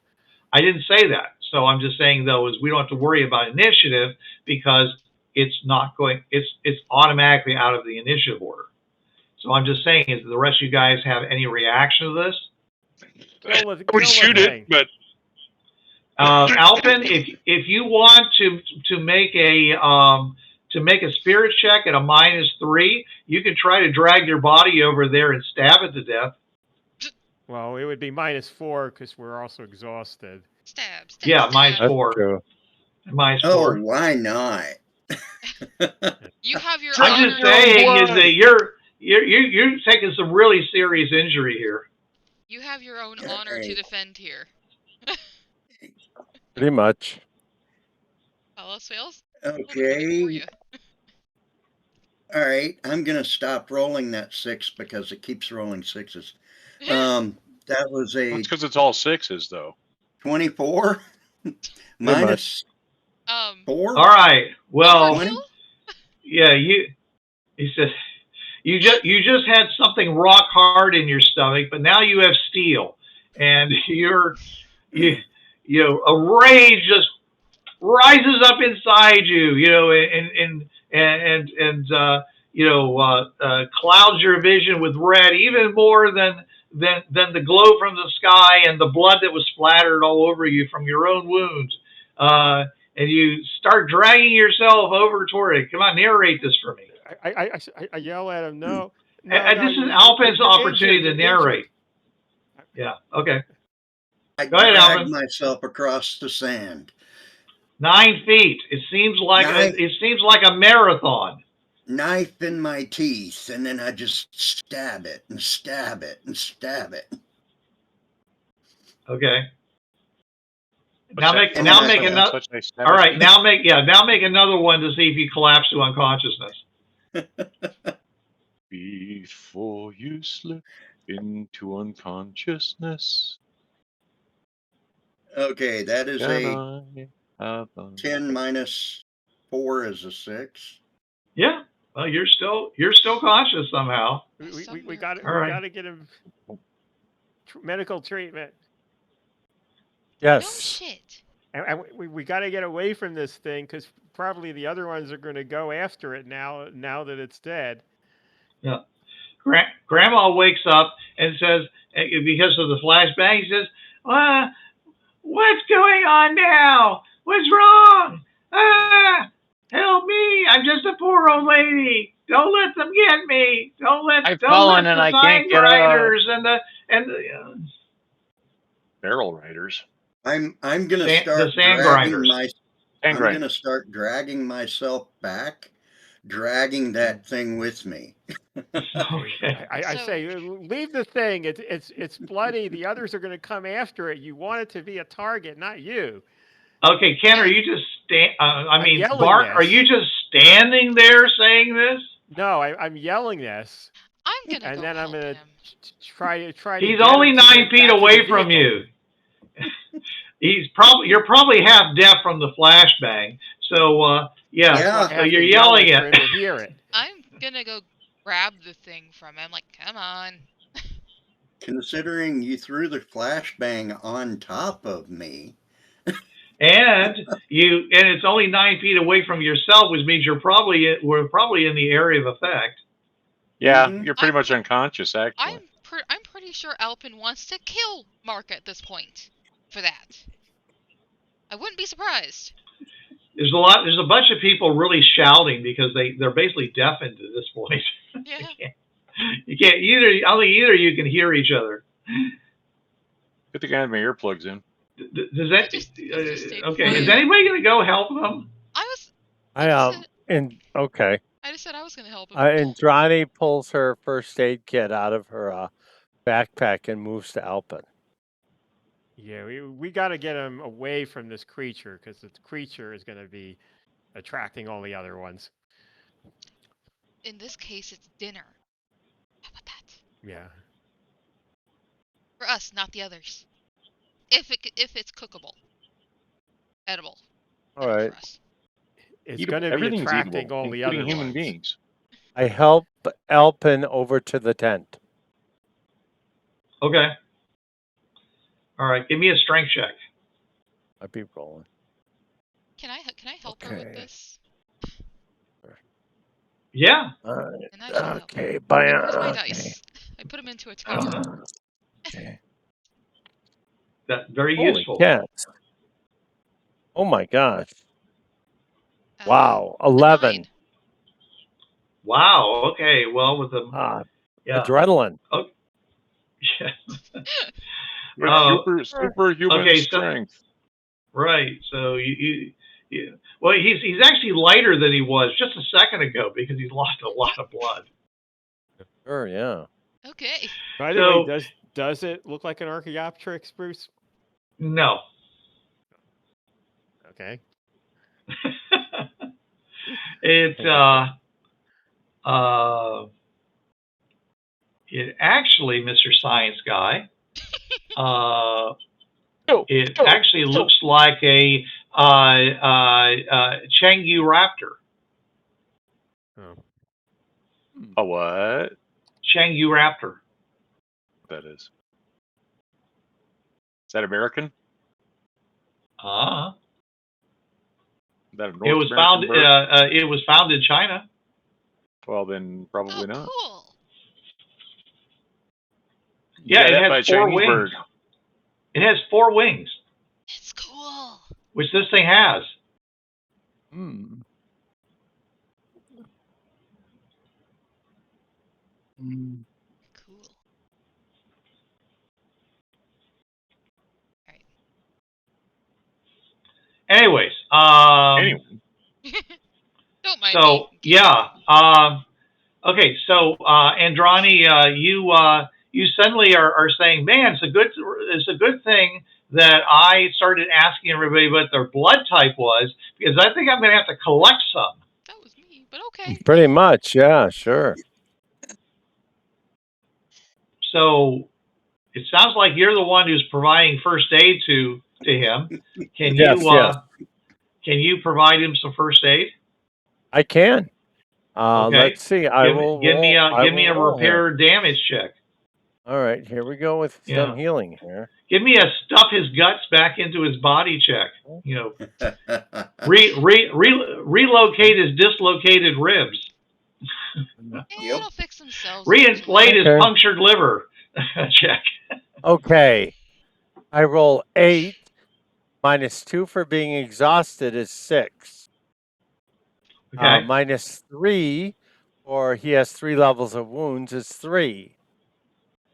I throw my card to get 2 more to get 5. All right. So that means she's able to repair one of your wounds. You only have 2 wounds. Well, I 10 only have minutes. It takes 10 minutes to do this. Yes, Ken, I will allow you to assist. Okay. Rolling.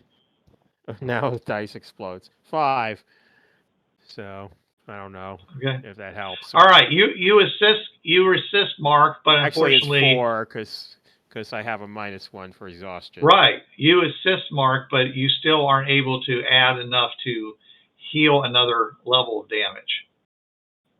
Yeah. So he still has. Okay. So Alpin still has a -2 from his wounds. So he's been glued and stapled back into a semblance of his former shape, but he's still seriously injured. But at least now you've dragged him out of direct diving angle of these creatures. So, and you definitely have a sample there. This big 9-foot long bird. That isn't really a bird. It's got leather. The wings are not feathers. They're leather. They're leathery. They've got metallic spines in them. Its head is like more of a cone, and it has some kind of very muscular neck. It almost seems like it acts like a shock absorber, and so it can basically pierce into the things it's attacking. And because until you threw that, it probably would have been able to fly away, but now it's dead. They say its guts are hanging out, and it's got big stab holes in it from I'll take a picture Alpin's of it. Knife. So Yeah, you might want to take a picture of it before I try cutting into the damn thing, if Alpin will let me. yeah. One of the soldiers, Alpin really isn't complaining about anything right now. He in order for you to do what you did to him, you had to sedate him. You can't do all that stuff you did. Okay, so Alpin's unconscious right now, but he's looking fairly stable, and you were able to get some damage healed for him. But it looks like he's going to be walking wounded for a while now. He could really use a good. Okay, go ahead. I was going to say, he could really use a blood transfusion if you can give it to him. Okay. All right. Do you want to randomly generate your blood type, Pat? He did. It's AB positive. Okay, I'm A negative. So I looked at my notebook. AB positive. No, I can give blood to No, actually, I can accept blood from everybody. Isn't that it? Yeah. Don't worry. I look at my notebook to see who's got what. He has the exact same blood type as Kit. Mine would be A positive because I just did a random voices blood I type. can't hear. Okay, so you could give blood to him. Well, if he's AB positive, everybody can give blood to him. I mean, there's a little more details than that, but basically. Indrani considers using her healing ability, but then she says no. He thinks about it, but she says no. He's stable now. So. All right. Unfortunately, giving him blood isn't going to be enough to actually, heal him more. Because though it was close, it got close. One more point would have done it. So. Yep. But that's just the way it is. That's the way it goes. Yep. So he died. There you go. That's the way it is. All right. Okay. After 10 minutes, Indrani comes out and said, he's stable, but hurting. I had to give him a shot of morphine. Also, now he's gonna be an addict. Yeah. Also, see, the collection of blood type isn't so bad now, is it, Ken? Sure. All right. So, anyways, Valentina's eyeing the bird, and so is one of the soldiers. He's like, "Oh, good, fresh meat for dinner." If they want it, they can have it that bad. I mean, if they want absolutely, we want it. Yeah, that's people don't. We don't get to eat this. We don't get to eat a piercer very often. I was sort of worried that the piercer would attract the other piercers, but more like this. Still holding it. It's a big bird. Yeah, well, you say holding it by its neck. Either you're holding it by its my hand around its outer skin, in the neck, in the long neck region, okay, or you are holding it like this around its neck. I'm holding it like this. Okay, all right. There you go. Yeah, it's huge muscular because he says, "Oh, that part's not good eating. That's too stringy. You'd have to stew that for a day before that would be worth eating." Okay. Nah, you want to go after the breasts. Yeah, breasts are good. Yes, they are. All that breast meat. Are you close enough to me to say that, Kit? I just say things under my voice. Hey, I don't know where you are. I'm just like, yeah, breast meat's good. Now, watching them cut this thing or looking at how it's already been cut, does it seem to have wires and pieces of metal in it, like some of the Doesn't other like stuff? breasts. Yeah, it definitely has, like metal filaments and things like that. So yeah, Yes, it's this is not something we can eat. especially on the outside. Okay, on the inside it seems very fleshy. So yeah, Well, not so we much on the might be inside. able to eat it. Would I be able to analyze it and somehow at least discover if there's like too much like heavy metal in it that would be poisonous to us? Yeah, if you want to pull out your laptop and start taking samples and stuff. Yeah. So anyway, so Okay. he goes out and uh, he goes out and he brings out this, essentially it's a like a rotisserie, okay, and he goes starts sawing into this thing. It's hard to saw. It's more like he cuts a hole, saws a hole, and then he starts getting inside and cutting from the inside, and then cuts a slice and like pulls a cylinder of meat out. Okay. And it's not white like a turkey or a chicken. It's more it has more reddish in it because it's more like the leg meat. It's more like the meat of a long distance runner versus a sprinter. Sure. So, anyways, it's Okay. and he takes this thing, he puts it on his spit, and he flicks a switch, and this thing starts. You see there's heating elements. It's got a cable running back inside the vehicle, and it starts heating up, and you can hear the sound of it, starting to sizzle on the outside a little bit. Does it smell good? Well, not yet. Right now, it just smells like boiling blood coming off of it. But he's like, yeah, this will be ready to go in like in like 2 hours. 1 hour probably. So good eating. So Ken, do you want to go and take some samples and test the? I do want to take some samples. I can't really 100% determine whether we can eat it, but I can look for certain kinds of things that might make it dangerous. Okay, give me a science check.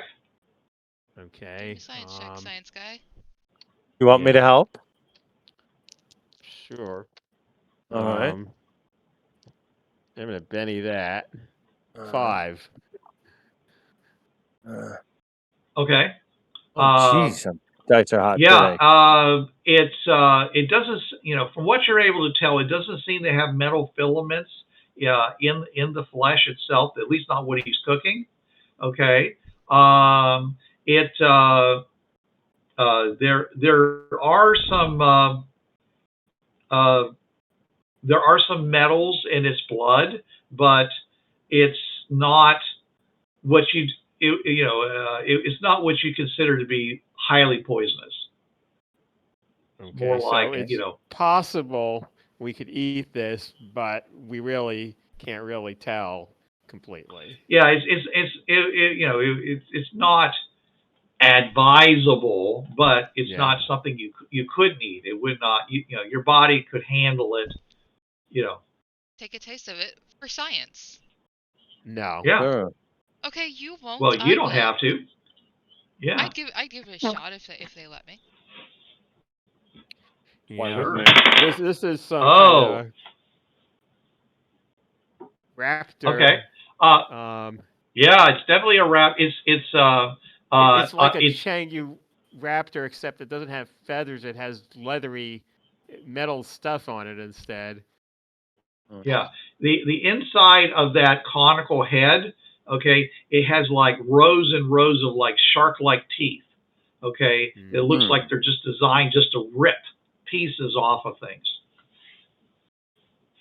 It would probably have no trouble tearing through the hide of some of these critters. It probably wouldn't be able to handle the rock monsters, but like a lot of the other things, it looks like it could probably, definitely could handle those herd animals that were over there to the west. All right, so within an hour, it smells really, it smells really gamey, but not in a bad way. How big are those teeth? How big are what? Those teeth, the raptor thing's teeth. Oh, the teeth. Oh, they're small. They're they're probably no more than a quarter inch, Well, but there's a lot of them. Would they mind if I took a few of them? It's dead. It's not going to complain. I was saying they, but okay. I I'm Sorry. taking a few teeth. Are you talking to the proctor and his men? Yeah. I didn't know if they Okay, wanted well, the why teeth or don't you ask? And I shall. Hey, Proctor, would you guys mind if I took a few of the raptor's teeth? for cheese. Oh, sure. And it's not called a raptor; it's called a piercer. A piercer. Yeah. I'm sorry. Piercer. Snow piercer. Either way. Yeah, a thank you. raptor is what we call it on our world. No. Yeah. Raptor is just what Kaitlin bird of thought. prey. Is just what Kaitlin thought. Well, I You- say this anyway. Kaitlin. Anyway. Okay. So, like I say, about an hour goes by, and it's now a hot, sizzling mass. The Okay. outside's During gotten that a little hour- bit crusty. What? During that hour, I use binoculars and I use infrared to look around to be sure no other creatures are coming. Now that we have this big, cut open, bloody creature for others to come and eat. It's not eating. Okay. You're obsessed with everything coming to eat this thing. And you guys, Yeah. Oh yeah. are you gonna stay? Are you gonna stay underneath the canopy? Yes. I mean, Okay. I know it's going to make it harder to see straight up, but still. Well, yeah, you're not going to be able to see straight up. But I don't So- want to be a target either. Yeah, it was a 50-50 chance of it happening to you, Mark, or to Alpin. And unfortunately, Alpin drew the short straw. Poor Mark. So, Alpin. Well, Alpin Alpin has Mark. better armor than me, so that's probably good. yeah, he made really good rolls too. So he's actually only in a -2, considering that, anybody else would have been completely disemboweled by that, or worse, punched through their, basically would have no lungs left. One of the two, depends on this area or the lower area. So, Is that French? anyways, Valentina, you gonna go and take a taste of this? Yes. Yes, please. All right. They carve off a chunk for you and hand it to you on a knife. Here you go. Cracker. Thank you. I ask you, does it taste like chicken? Okay, Valentina, you Don't gonna eat the chicken. you gonna take it from the knife I'm or going do to- something else with I'm it? going to take it from the knife. Okay, and it's hot and sizzly, so you need to Hot. probably put it onto something or pop it into your mouth fast or something, Yeah. and then hold it between your teeth and go. You have to cool it down. Yeah, it's going hot, hot. It's like eating a Swanson Yeah. chicken pot pie. Yes, very much so. Surface of the sun, Swanson chicken pot pie. Yeah. All right. Finally, you get it down to the point you keep tagging it with your tongue to see if it's cooled down enough that you can actually put it in your mouth, and it is almost the best tasting thing you've ever had in your mouth. This is Except for the little metal delicious. bits. She's not tasting any metal bits. It tastes They melt really from the good. sauce. It didn't It's have def- metal bits in the interior, just in This the is mine. outside. So, Oh. yes. So what do you think it tastes like? Titties and beer. I honestly don't know how to answer that. Well, you know that when it was cooking, it had a kind of a gamey smell to it. So there's lots of other animals that are more gamey than like chicken or turkey. It's not going to smell like beef because Yeah. it's kind of from a bird source. But so what? Kind of What do you think it? Turkey snake. What do you think it tastes like? dried napkins. You've had some experience with exotic food. Alligator This lizard. is your opportunity to describe this. Okay, Kaitlin. Hello, Fringe cat. It's not tastes like Get me away from that French portal. I hate it. I hate it. Hate it. Kaitlin, I heard you. what does it taste like? Just coming from me. I'm gonna.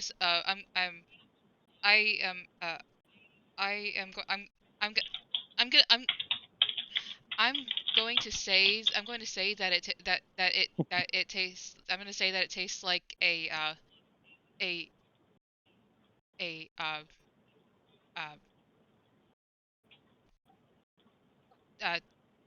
chicken with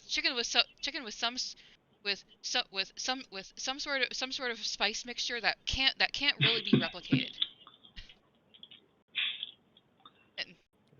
Hey, that's just me. Valentina could probably do better, but Kaitlin. Okay, so it tastes chicken with a like mild delicious. harissa. It tastes like delicious spiced chicken. That's what you're saying. With a very specific mixture that cannot be replicated. So you're like ooh, this is so good. Oh my goodness, this is so good and juicy. Oh man, you're like licking your fingers, trying to get more of that taste. Looking over at that big spit of meat.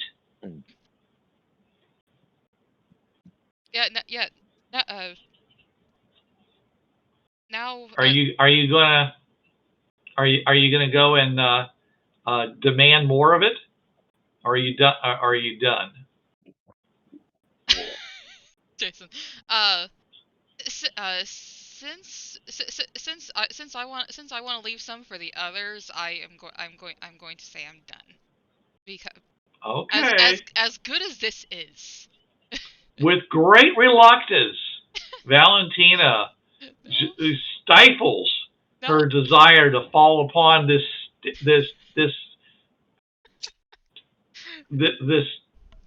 cylinder of juicy, crackling, hissing meat, that's just filling the air around you with this delicious smell, so that the hardworking soldiers of the Royal Army, of the City of Light, will be able to get their fair share. Yes, yes. Okay. It's all right. It's not just reluctance. It's also great self-control here. So it's not just reluctance. Don't make me make you make a spirit check. Spirit. Yeah, Start talking about having self-control. I'm going to have to make you make a spirit check. Please don't. Test that to see if it's true or not. All right, because it could be your crack, Okay, I will. Chicken crack. I asked the locals. So do you use this to make other things? Like, do you use the leather to make armor, or do you use the teeth to make weapons or things like that? Oh yeah, everything on an animal can be repurposed. Sure. Yeah. This is, but it's not like we don't have. There are better substitutes for things. I mean, we are able to the artisans are able to manufacture, other things. I mean, like, the power producing domes and such. That are made out of these. That's not from an animal. They make that. They make those. Now, the stuff that they make them out of comes from minerals that we mine, and some animals that are herded. But we obviously don't herd these. So that's why it's an exotic thing. We don't get to eat this very often. I mean, this is the first time I've ever eaten it too, and it smells so good. So, which makes Valentina think that maybe you guys have some similar tastes as far as meat is concerned, that you're two races. Definitely agreed. Nothing like a nice ribeye. Huh? Or it may simply be that since meat is the most efficient form of food, calorie rich, that exists out there outside of like pure sugar, it may be that intelligent animals of various races would all develop the same desire for meat. So, now, Grandma was eating our meat on the Fringe Pass, right? I mean, the meat that we would eat. some of it, yeah. Mm-hmm. Some of it, okay. Yeah, it was. Are she eating any of this? Grandma is unconscious. Grandma was basically. She died, remember? Yeah, she almost died because you guys weren't paying attention to her, and so they basically gave her some broth and stuff, and so fortunately she was real fed up to begin with, so so she was only only moderately malnourished. I mean, the woman started off malnourished. You do guys understand that, it's like taking somebody who's living in the slums of war zone, and and saying, here's all the food you want, and so they're not going to replace all that malnutrition overnight. So, and then you add on top of that this rather rigorous trip back. She's done. She's not dead, but she's Just definitely done. Yeah, she's laying Poke there her with sleeping. a fork. She's done. Yeah, she's probably snoring through her non-existent protuberances. She's like he who must not be named, just has slits. Anyways, I'm not going to say the name. I won't. I tell you, I won't. I'm aware. What's his bucket? Like you could not be named? That's happening. He who should not be named. All right, so this wand. All right, so apparently only Valentina is going to be brave enough to eat this, and so anyways, they all the soldiers fall on it and eat big portions of it. At which point the proctor says, "Okay, enough." He says, "Get some sleep. You're going to need it. You got a full day tomorrow." He says, "You got a whole 2 hours tomorrow." You're not going to don't expect to have any leave. Don't expect to have any leave tomorrow. He says, we have to, you're going to have to clean this up and do maintenance on everything and restock and everything else while I and these people go off to talk to the royals.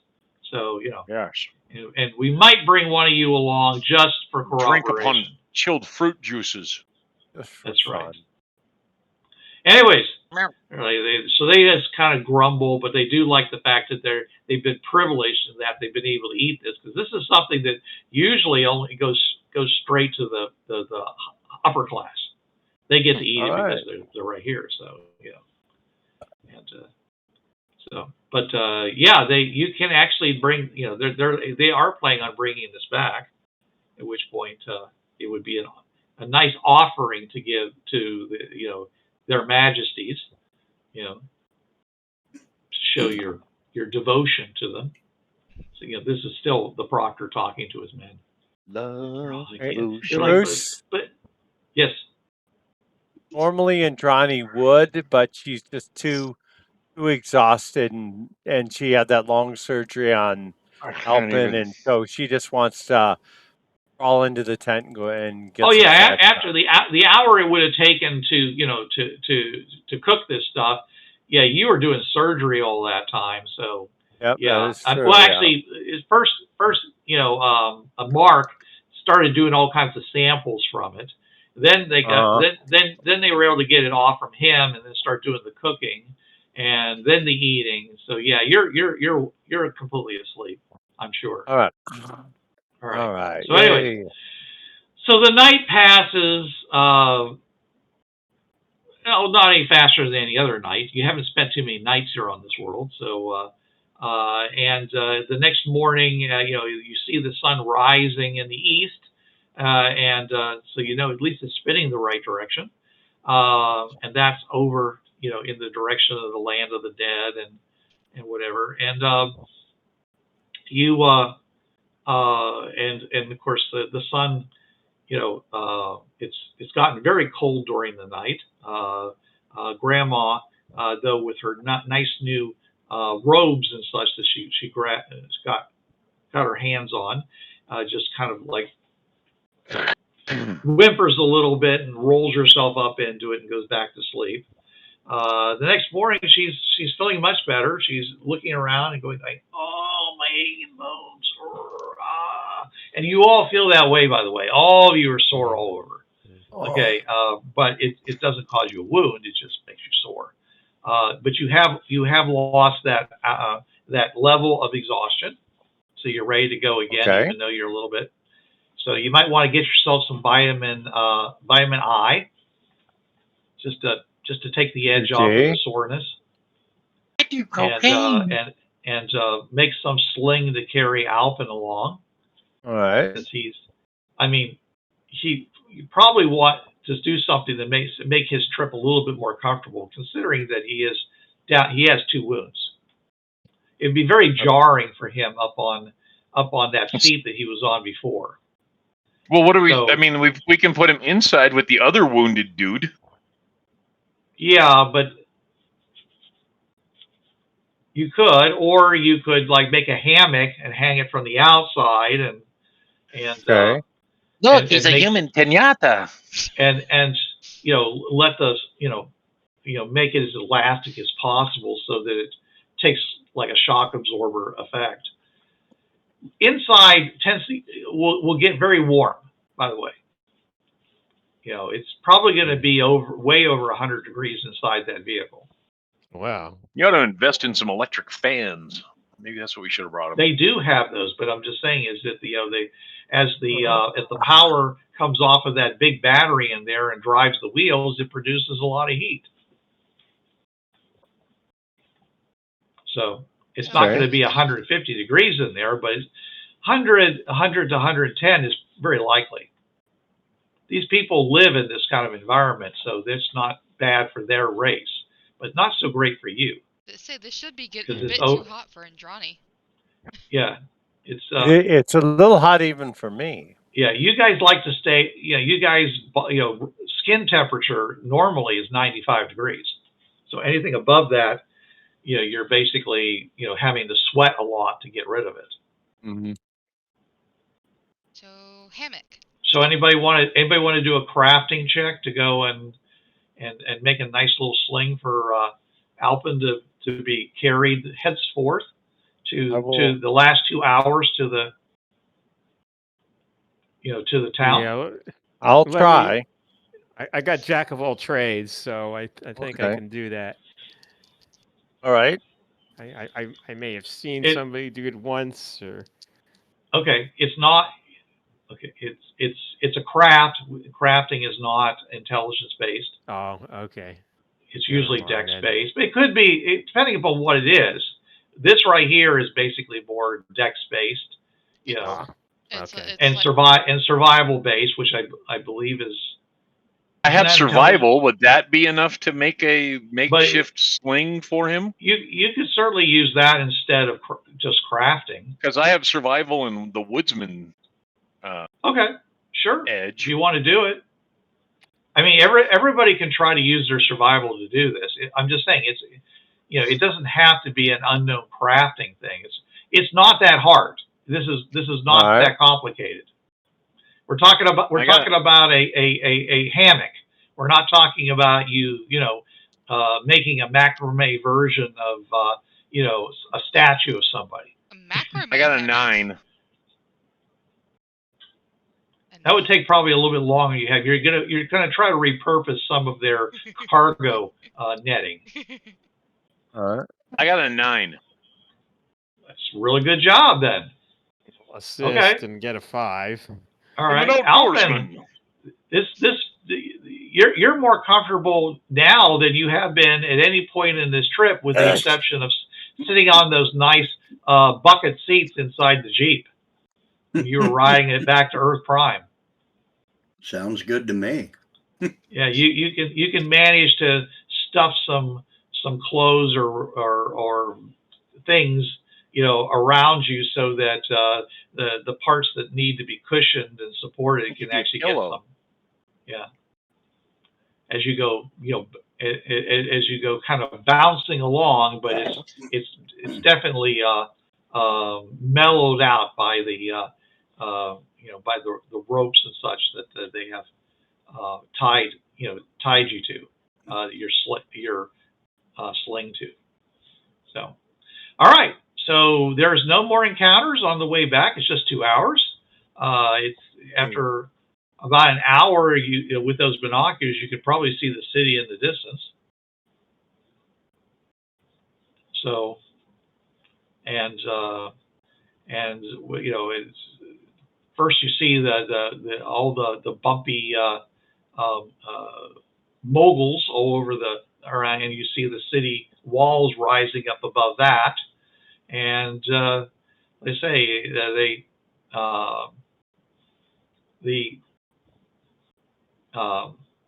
you see something like a firework fire up an explosion, at which point there's a cannon fires from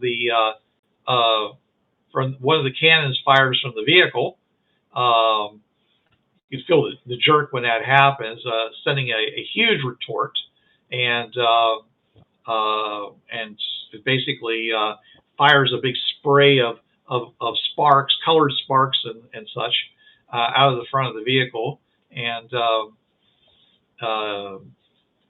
which you guys kind of have to dodge as the wind kind of blows it back around the vehicle, and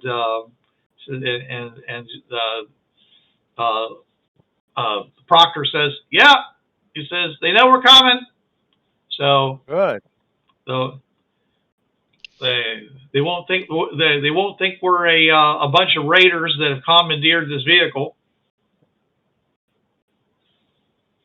That's good. Yay. Yep. So you guys go over to basically that thin passageway through all the solar domes that are all around the outside, and just kind of glide your way up that way, and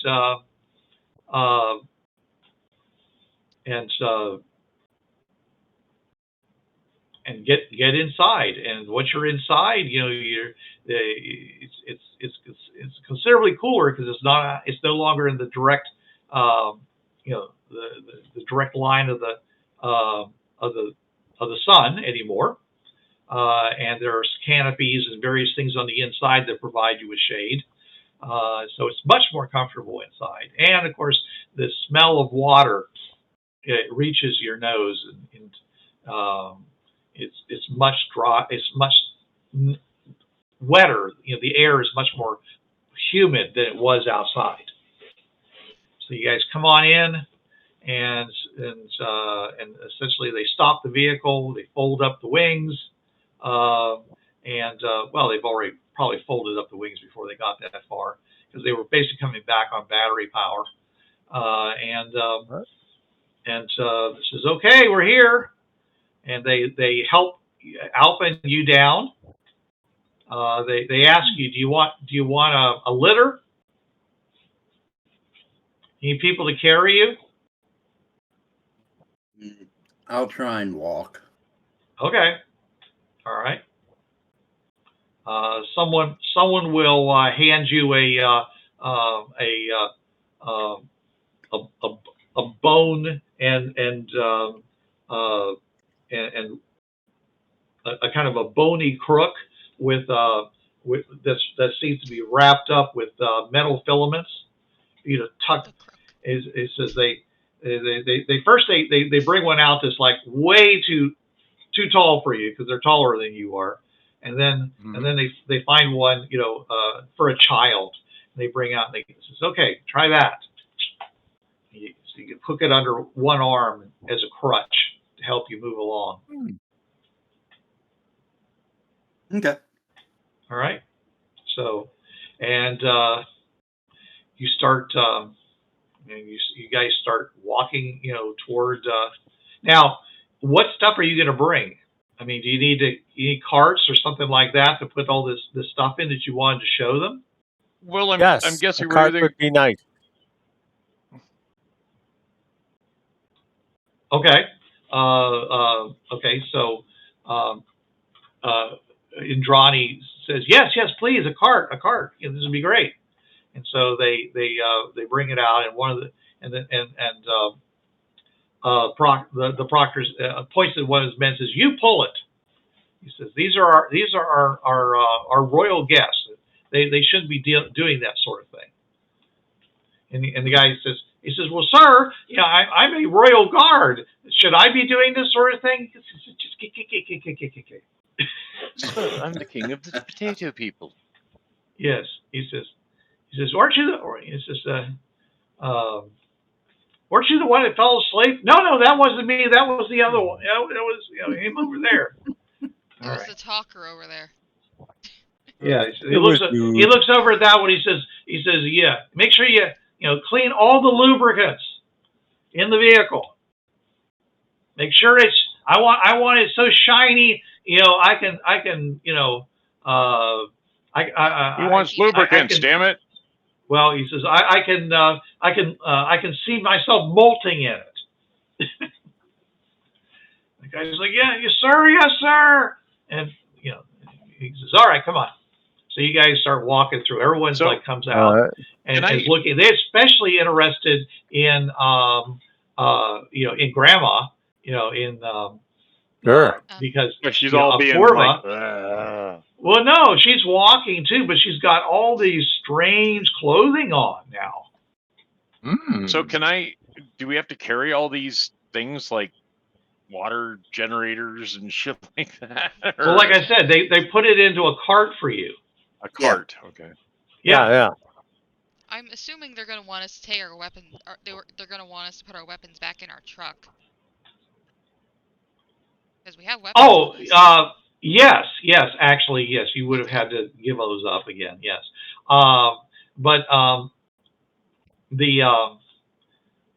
But you don't need to. The thing you had the most of was all the photography kits to bootstrap the industry from Mark, and you only need one of those to demonstrate what you want to do with it. Right, Mark? Okay. Yeah. That was Indrani.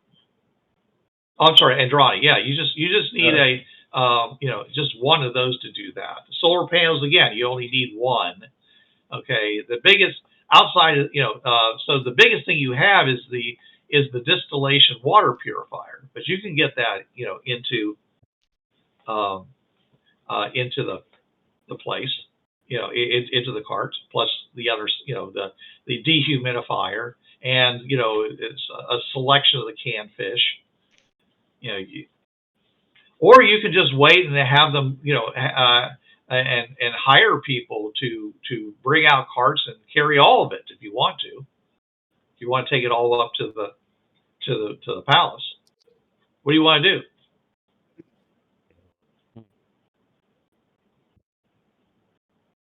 Not having everybody talk at once. Would you guys rather be separated from our stuff, or the rest of our stuff, or take it with us? I'd like to take my things with me. Yeah. I'm not counting the truck. Yeah. Hey, take it with us, but I really no way they're going to let us have our weapons. I'm not talking in front of about the our royal. weapons. We will The haul weapons we had there. to put back in the vehicle. So Yeah. Shit. So do you want to take all of it, or you just want to take a sample of it? Well, if we're not taking all of it, we're putting it in the truck. Well, you can do that because your truck is.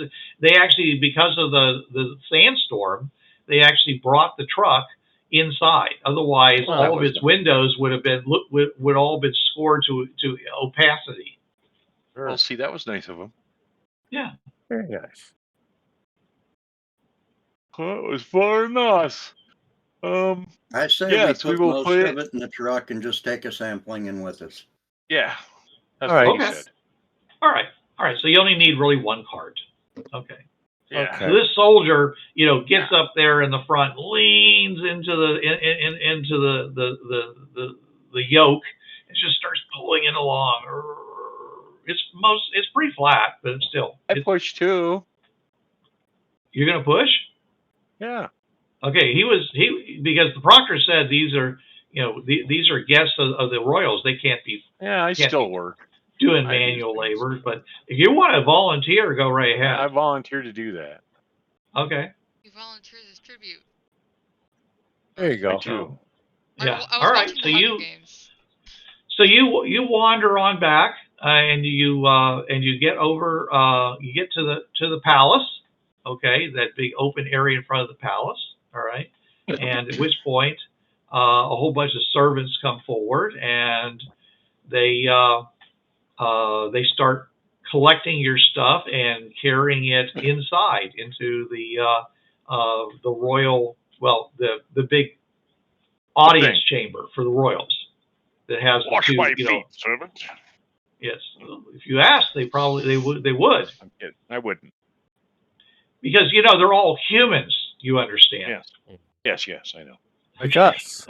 These people who coming up there and being servants to you, and doing this stuff, they're all humans. So they're all, okay. Uncle Billy? I'm sure there's at least one person in the group that looks like somebody you know. Or just somebody look like somebody named Billy. Sorry. I lean over to one of the humans, are humans able to eat food creatures like the piercers? I know you probably don't actually get a chance, but what things here can humans eat? Well, I mean, there's lots of food you can eat. I mean, we eat, Okay, but let me rephrase then. Piercers are a delicacy, but the slaves in the palace have usually get scraps and things. So yeah, we all you can eat the meat. Some of the thicker meat of the piercers. You don't want to eat the skin or drink the blood or things like that. But but some of the big mussels can be eaten. What can't humans eat that the peoples here can eat? Metal. Oh, you generally can't eat any the outside of any animal. Okay. You got to go in for the gold. Got to go in for the soft, juicy part on the inside. Okay. And there are many plants that you can't eat, but that's okay because a lot of them are not for eating. Yeah. Right. I mean things that are considered food by the rulers here that are not humans' food because humans can't eat them. We can eat most of the food that the masters eat. Some of it we can't, but most of it we can. And of course, we all know what we can and can't eat, so it's not a problem. Right, but we're from a very far away place, so it would help us to know what we can eat and what we can't eat. The slave you're talking to, do you want a list or something? Well, just like the common things, maybe 3 or 4 of them. Okay. You can eat the red tubers. You can eat the purple flowers, and you can eat most meats. The green clovers, the blue diamonds. What can't we eat? What can we not eat? You just asked me for 4 things. Okay, so. Well, I meant 4 things that we cannot eat. The red berries. I'll get back to you. Apparently, Jason's about to have a fit here. we'll tell you some things you can't eat later on. Okay, I'm right now. He's lugging your stuff. He's probably got a big bag full of canned goods. All that canned fish that you were bringing. Yep. Anyways, so so they come up and they set it down on the floor, and the royals come out and they look at you and they say, "Oh, you've returned." We have. He says, "We have Grandma." Yes, Your Majesty, we have. "Were you able to find your magic doorway?" Oh, yes. And then okay. And then she looks over at the proctor, and she says, "Of course they would say that." "What do you say, Proctor?" And he says, "Your Majesties, I am very happy to announce that these strangers have performed with great honesty. Everything has been as they said. We found the place.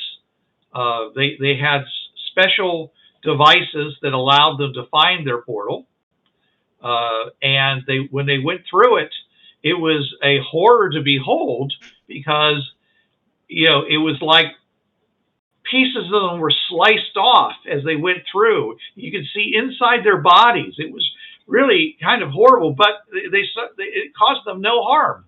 And even Grandma went through with no harm either. And you'll have to ask her what she saw on the other side, because only she had that ability. But then later on, they came back. They also came back through, and they brought another strange, monstrous creature with 6 legs and 2 arms, and a kind of a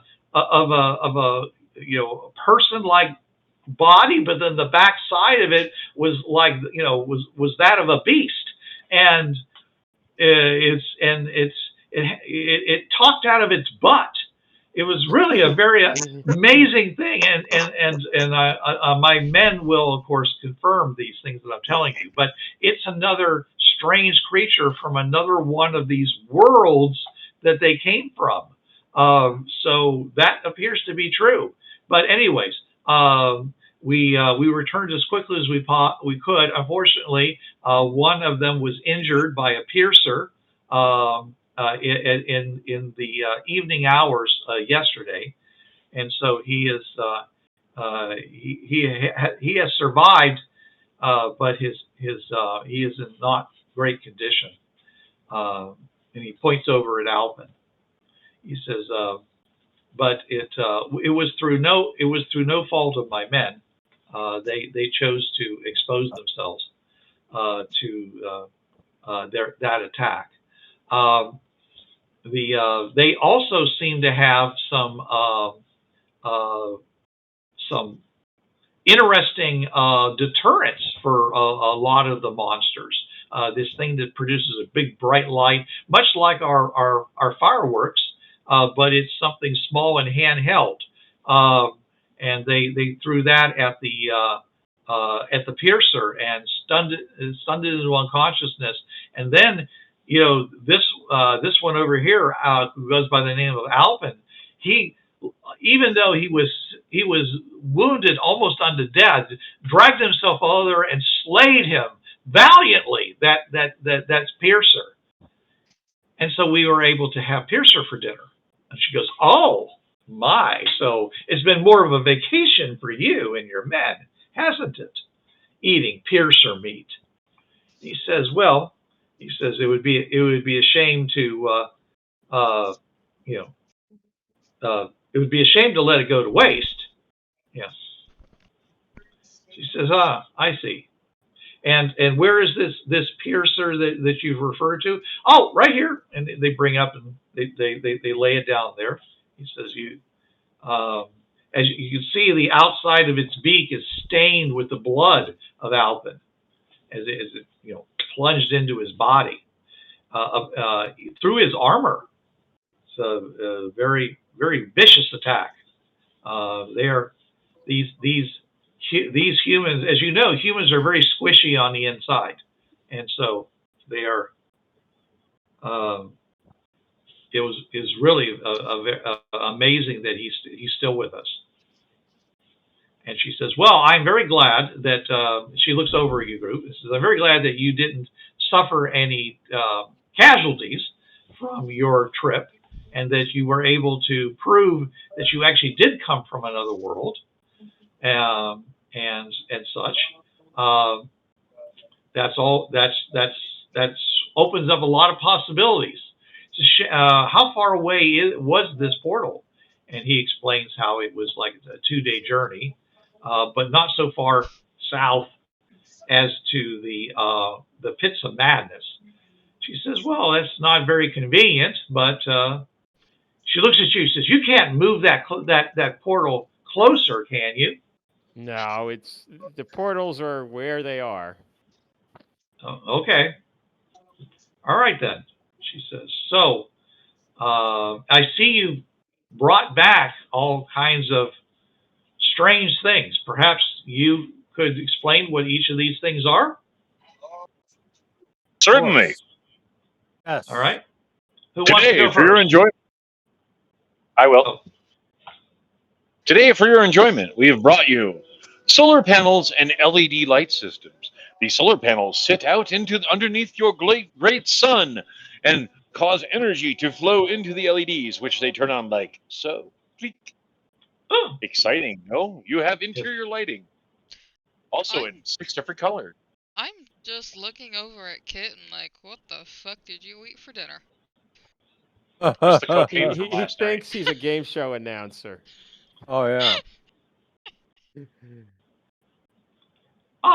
She says, "Well, that's interesting. I'm sure our artisans will be interested in seeing,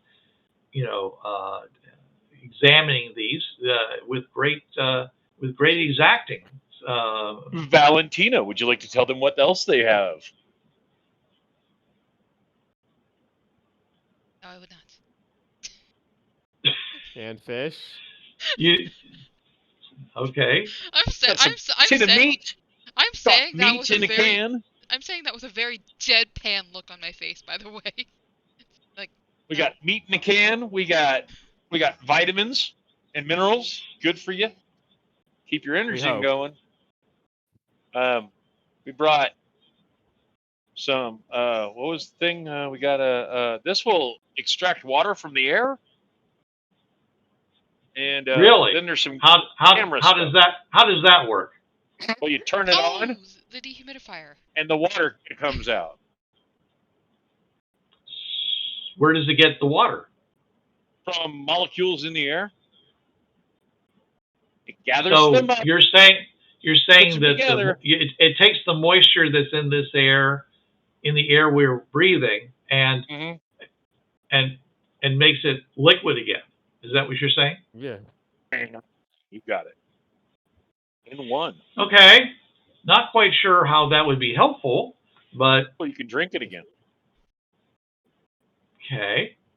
Good for all right. Really dry environments. Okay. Well, I suppose that could be really useful when we're traveling. Yeah, there you go. Traveling. Solar powered, also 12 volt. How much water can it produce? I have no clue. It depends on your air. Okay. I really don't know. I think our air is pretty dry here, though. So. Even dry air has moisture in it. Yeah. Yep. All right. Well, just thank like you very much. All right. Yeah. When you got C-3PO to translate the binary language of moisture evaporators. Oh, more fun. Well, they have to have moisture in the air to have moisture evaporators. Right. Yes. Right. There you go. Have we ever seen any clouds here? Only the one over my shed. The answer is you don't see you haven't seen cumulus clouds, but up in the high altitude probably there's some stratus clouds. Okay.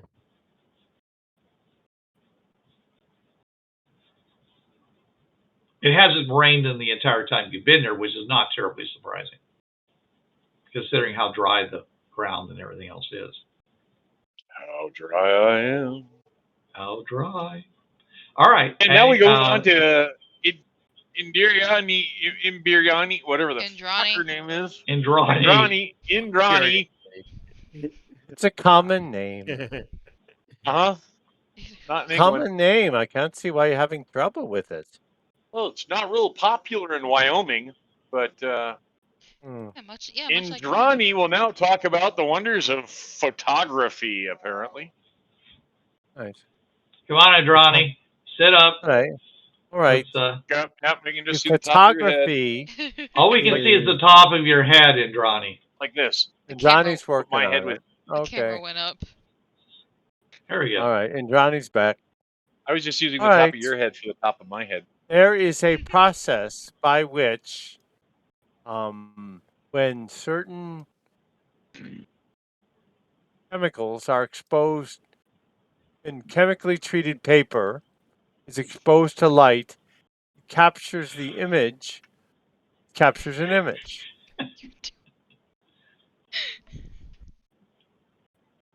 Wow. Did they ever work for paper? Yes. Should have. Okay. Okay. Thank you. Allow me to demonstrate. All right. I will take this camera, and it will take your picture, and then in 60 seconds, I will show you the picture. Indrani's got one of those old Instamatics where that sort of thing, basically. So a Polaroid. Yeah, pretty much. Yeah. Why Something didn't that's you- self-developed. I thought we got like photo processing gear or some shit like I have that. that too. I have that too. You could have used silver plates, That's true too. Smile, poof. All right. I just wanted to. Indrani wants to first demonstrate the that it's possible. Gray. Okay, so she she holds up the camera and takes a picture of the king and queen, and then dead. And they're dead and stuff, and it's kind of fun. And then 60 seconds later, she shows them the photo. Pink. Okay, so this really is a Polaroid. Okay. It really is a Polaroid. Yes, that's correct. Don't shake it. All right, so you go and take the film out, and you peel it off, and you just yep, that kind of thing. And slowly their images begin to fade in, and then there you go. Here you are.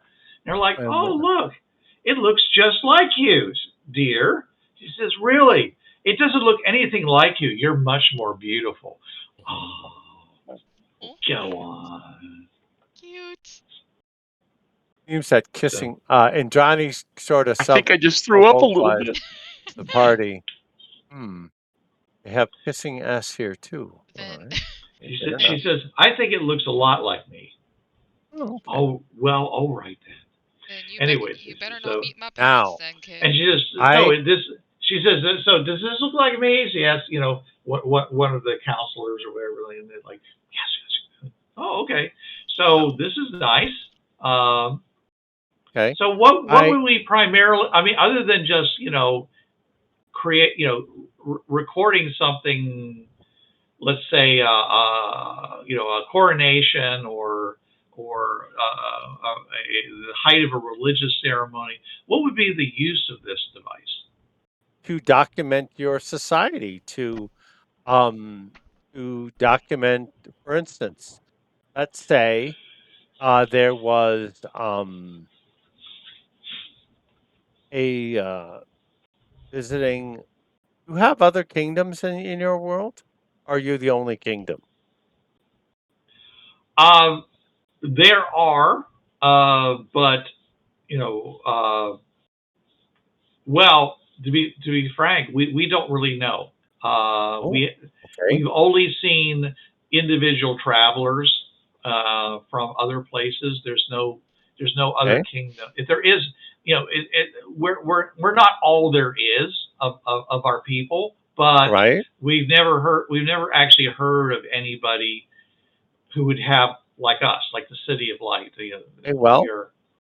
In 100 years, if someone wanted to say, what did the king and queen look like? You have a picture. Hathaway So will know. this picture would last 100 years. Properly preserved, of course. What would it take to properly preserve it? That is Ziploc baggie. That is a completely different discussion.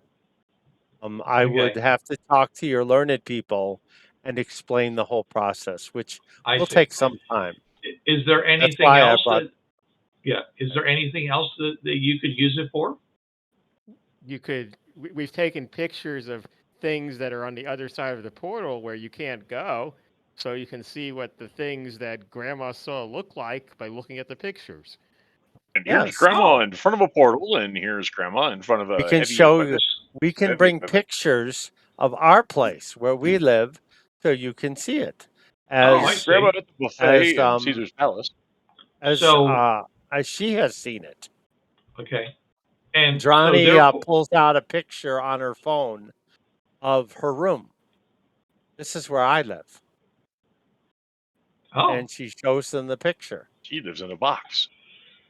It's in color. Unlike the picture she took of the king queen, which is black and white, this is in color. I'm You a use Polaroids are Polaroid color We film? take black and white. Then Tell me if it's black or white. Yeah, well, Say Valentina there is uses Polaroid color film. There is, but I just used black and white film for the demonstration. Too late. Okay. So. You already said it, so too late. So it sounds like if we were to take this camera and send it out on a scouting mission to then they could bring back pictures that we wouldn't have to rely solely upon their testimony, their For instance, someone says, "I really can't describe it. It was so strange." Well, here's the picture. Do you have any pictures of that big six-legged, two-armed critter? Yeah, we got a picture of Grandma with the six-legged, two-armed critter. Yep. It shows his phone, I guess.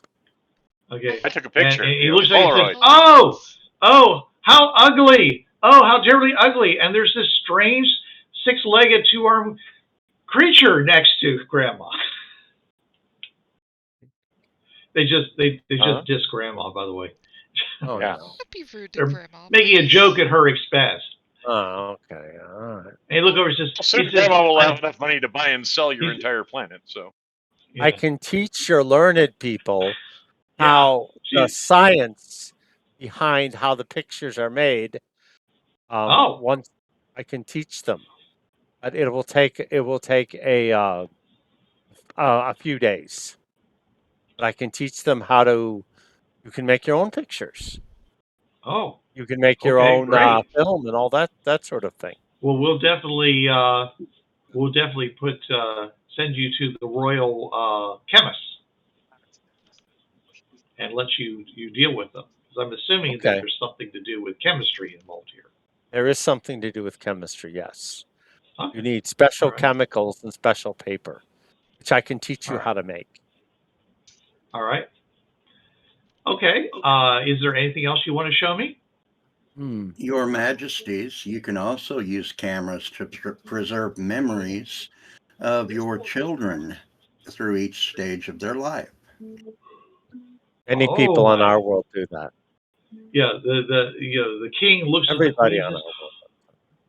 Our little ones when they were still little? Oh, he says they're not going to like that. But you will. Yes. She's like, I would take pictures of my hatchlings and cherish them forever, just as I cherish them as I see them grow. How nice! Definitely. Thank you so much for bringing this wonderful device. Yes, we'll definitely have to do more of this. Yes. All right. I was honored. I'm honored. Is there anything else you want to show me? Unless you want to hear an example of music.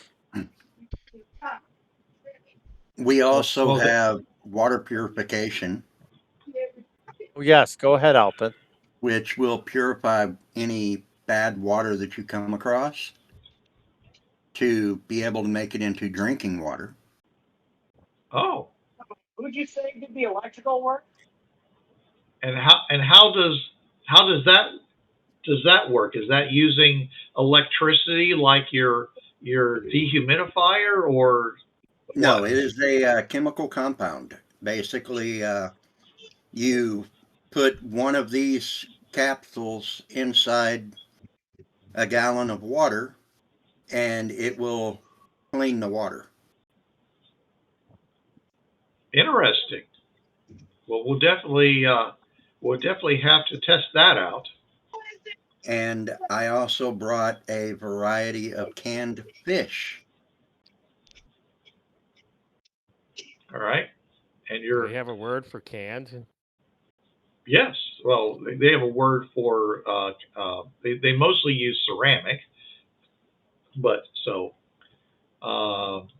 you're going to have a little trouble with the word can, but you're holding up a can. So Indrani says Preserved fish. preserved fish. Okay. Crack it open. Give him a tuna. Give him a sardine. If it's Give him a mackerel. So are these the ones that have the little thing you take around the outside edge, or is this the one where you have a little tab on top? The tab. Well, you don't even use those little things on the side and ears, man. Yeah. Just asking. The key is there. I mean, you could have gotten it from the Russians. The Russians have all kinds of different kinds Could of have. methods, The can is there to hold in the spam.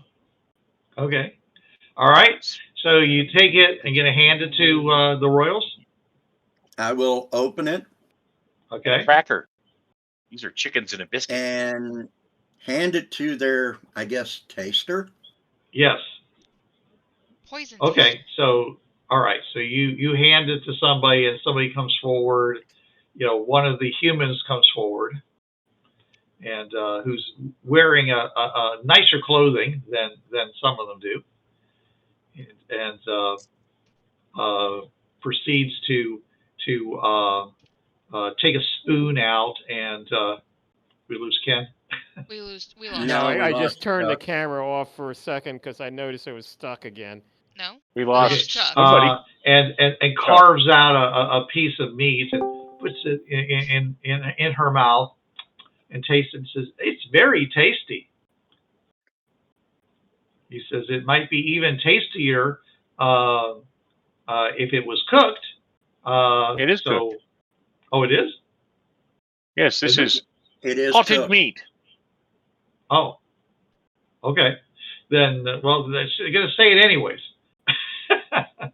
If it was cooked, because they don't know this is fish, and you know it looks like a big chunk. You know, so they were assuming that this person apparently was assuming that it was from a big like a big cylinder of meat like Valentina had last night.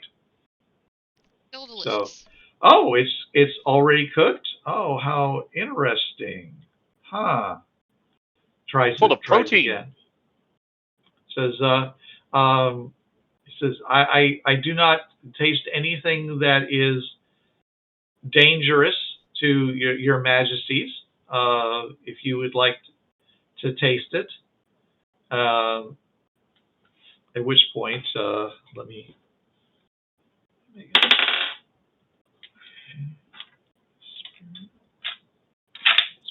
check here. Yeah, they're like they basically, oh well, of course, you know, I'm not afraid to taste it, and it comes over and takes another spoon and takes a scoop and eats it and says, yes, it is quite tasty. I think it'd go very well with another local dish that you guys it doesn't have a word in English for. Okay, so it's and it's but it's you understand that it's some kind of a fruit, some kind of a fruit dish. Okay. So, anyways, this is well. Thank you very much. Are all these cans of this, or is there a variety? There's a variety. Okay. Well, please work with the royal taster to determine whether which of these foods are acceptable to our palate, and thank you very much for bringing it. Okay, is that all? I don't remember what all we brought now.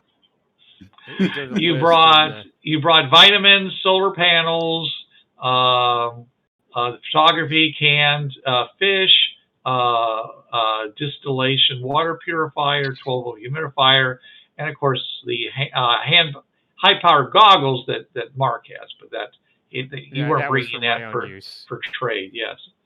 So the vitamins are like, did you bring like separate vitamins in separate jars, or are these multivitamins?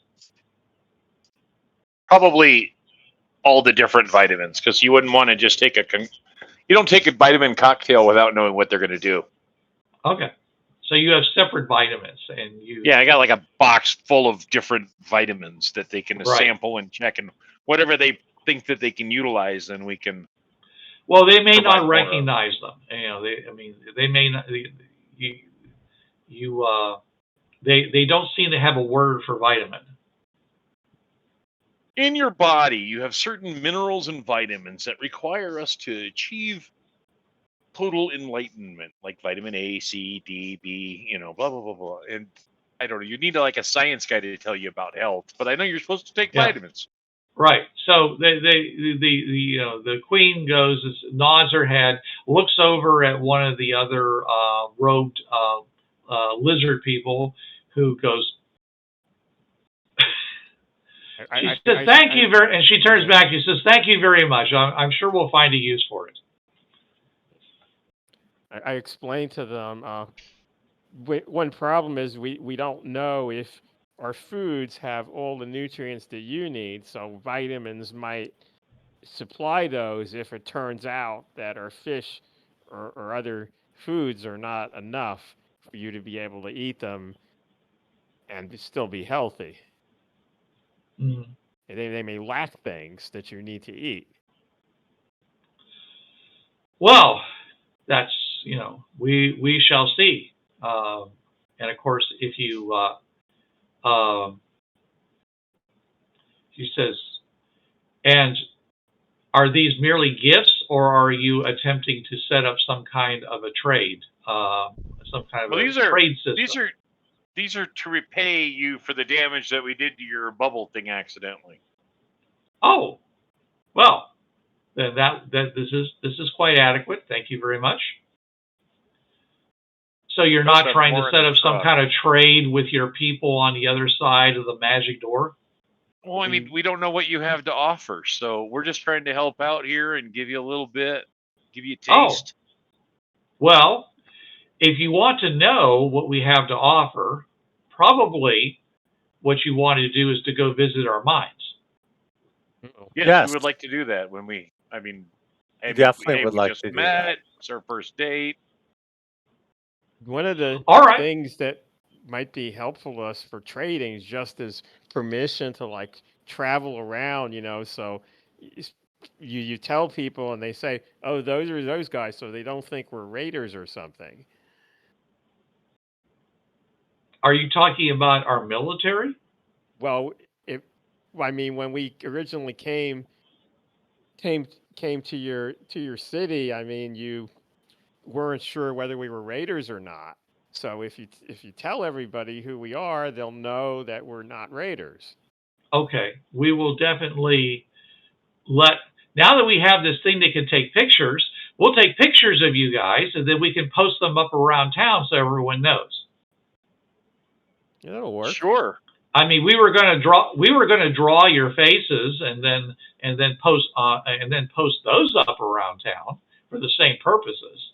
But since you have this thing that can basically take our picture, as you say, our image, then we can do our reflection, I should say. Take our reflection, then we can do that instead.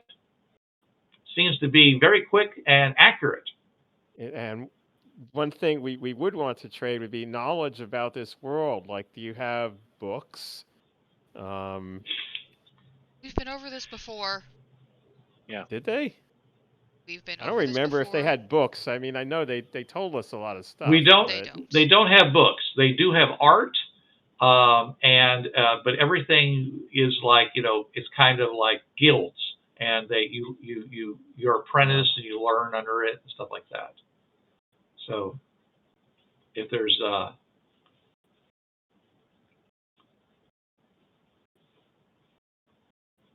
they don't have what you consider to be a library or anything like that. There are some artifacts, and there are some, like I say, some things over the centuries that still remain. But most things eventually fall apart. Anything that's made out of animal hide, anything that's made out of fibers and things like that, eventually it falls apart. And Bruce, they have writing? Yes. Okay. Yeah. I'll ask them, do you have anything that looks like a crystal with like 4 sides about this big? No. Oh. But, it's there's lots of places that we don't go that maybe one's there. Shown for comparison. Yeah.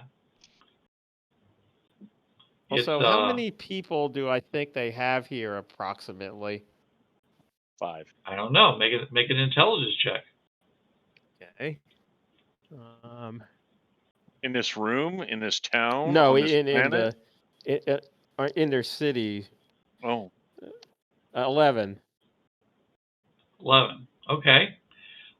Based on the number of people you saw out working in the various booths and things along the way, and the size of the city you estimated the size from the outside, you figure there's probably around somewhere in the neighborhood of 2,000 people in this town, plus however many is over at the mines. So finding of the one Fringeworthy was really lucky then. Yeah. Very, very lucky. Yeah, we're not talking about 50 to 100,000 people in this town. Mm-hmm. But it's also possible you're really way off. I mean, this thing could go down, hundreds of feet under the ground. You don't know. I'm just saying, just based upon what you've seen, and assuming that the same distribution as occurs throughout the volume that you think of the city is, then you assume that there's somewhere around 2,000. I could be wrong with this number. I'll have to do some math after the session, make sure I didn't give you a really bad number. So, okay. So I'm going to say at least 2,000. So this is a pretty big city. Asking for estimating if there are any more Fringeworthy we could find. Right. So it's probably not. Well, you only sensed one in the range you were able to use. So that's unlikely that you'd find another after sensing the one. Now, maybe if there is another one, maybe it's all the way over at the mine. Yeah.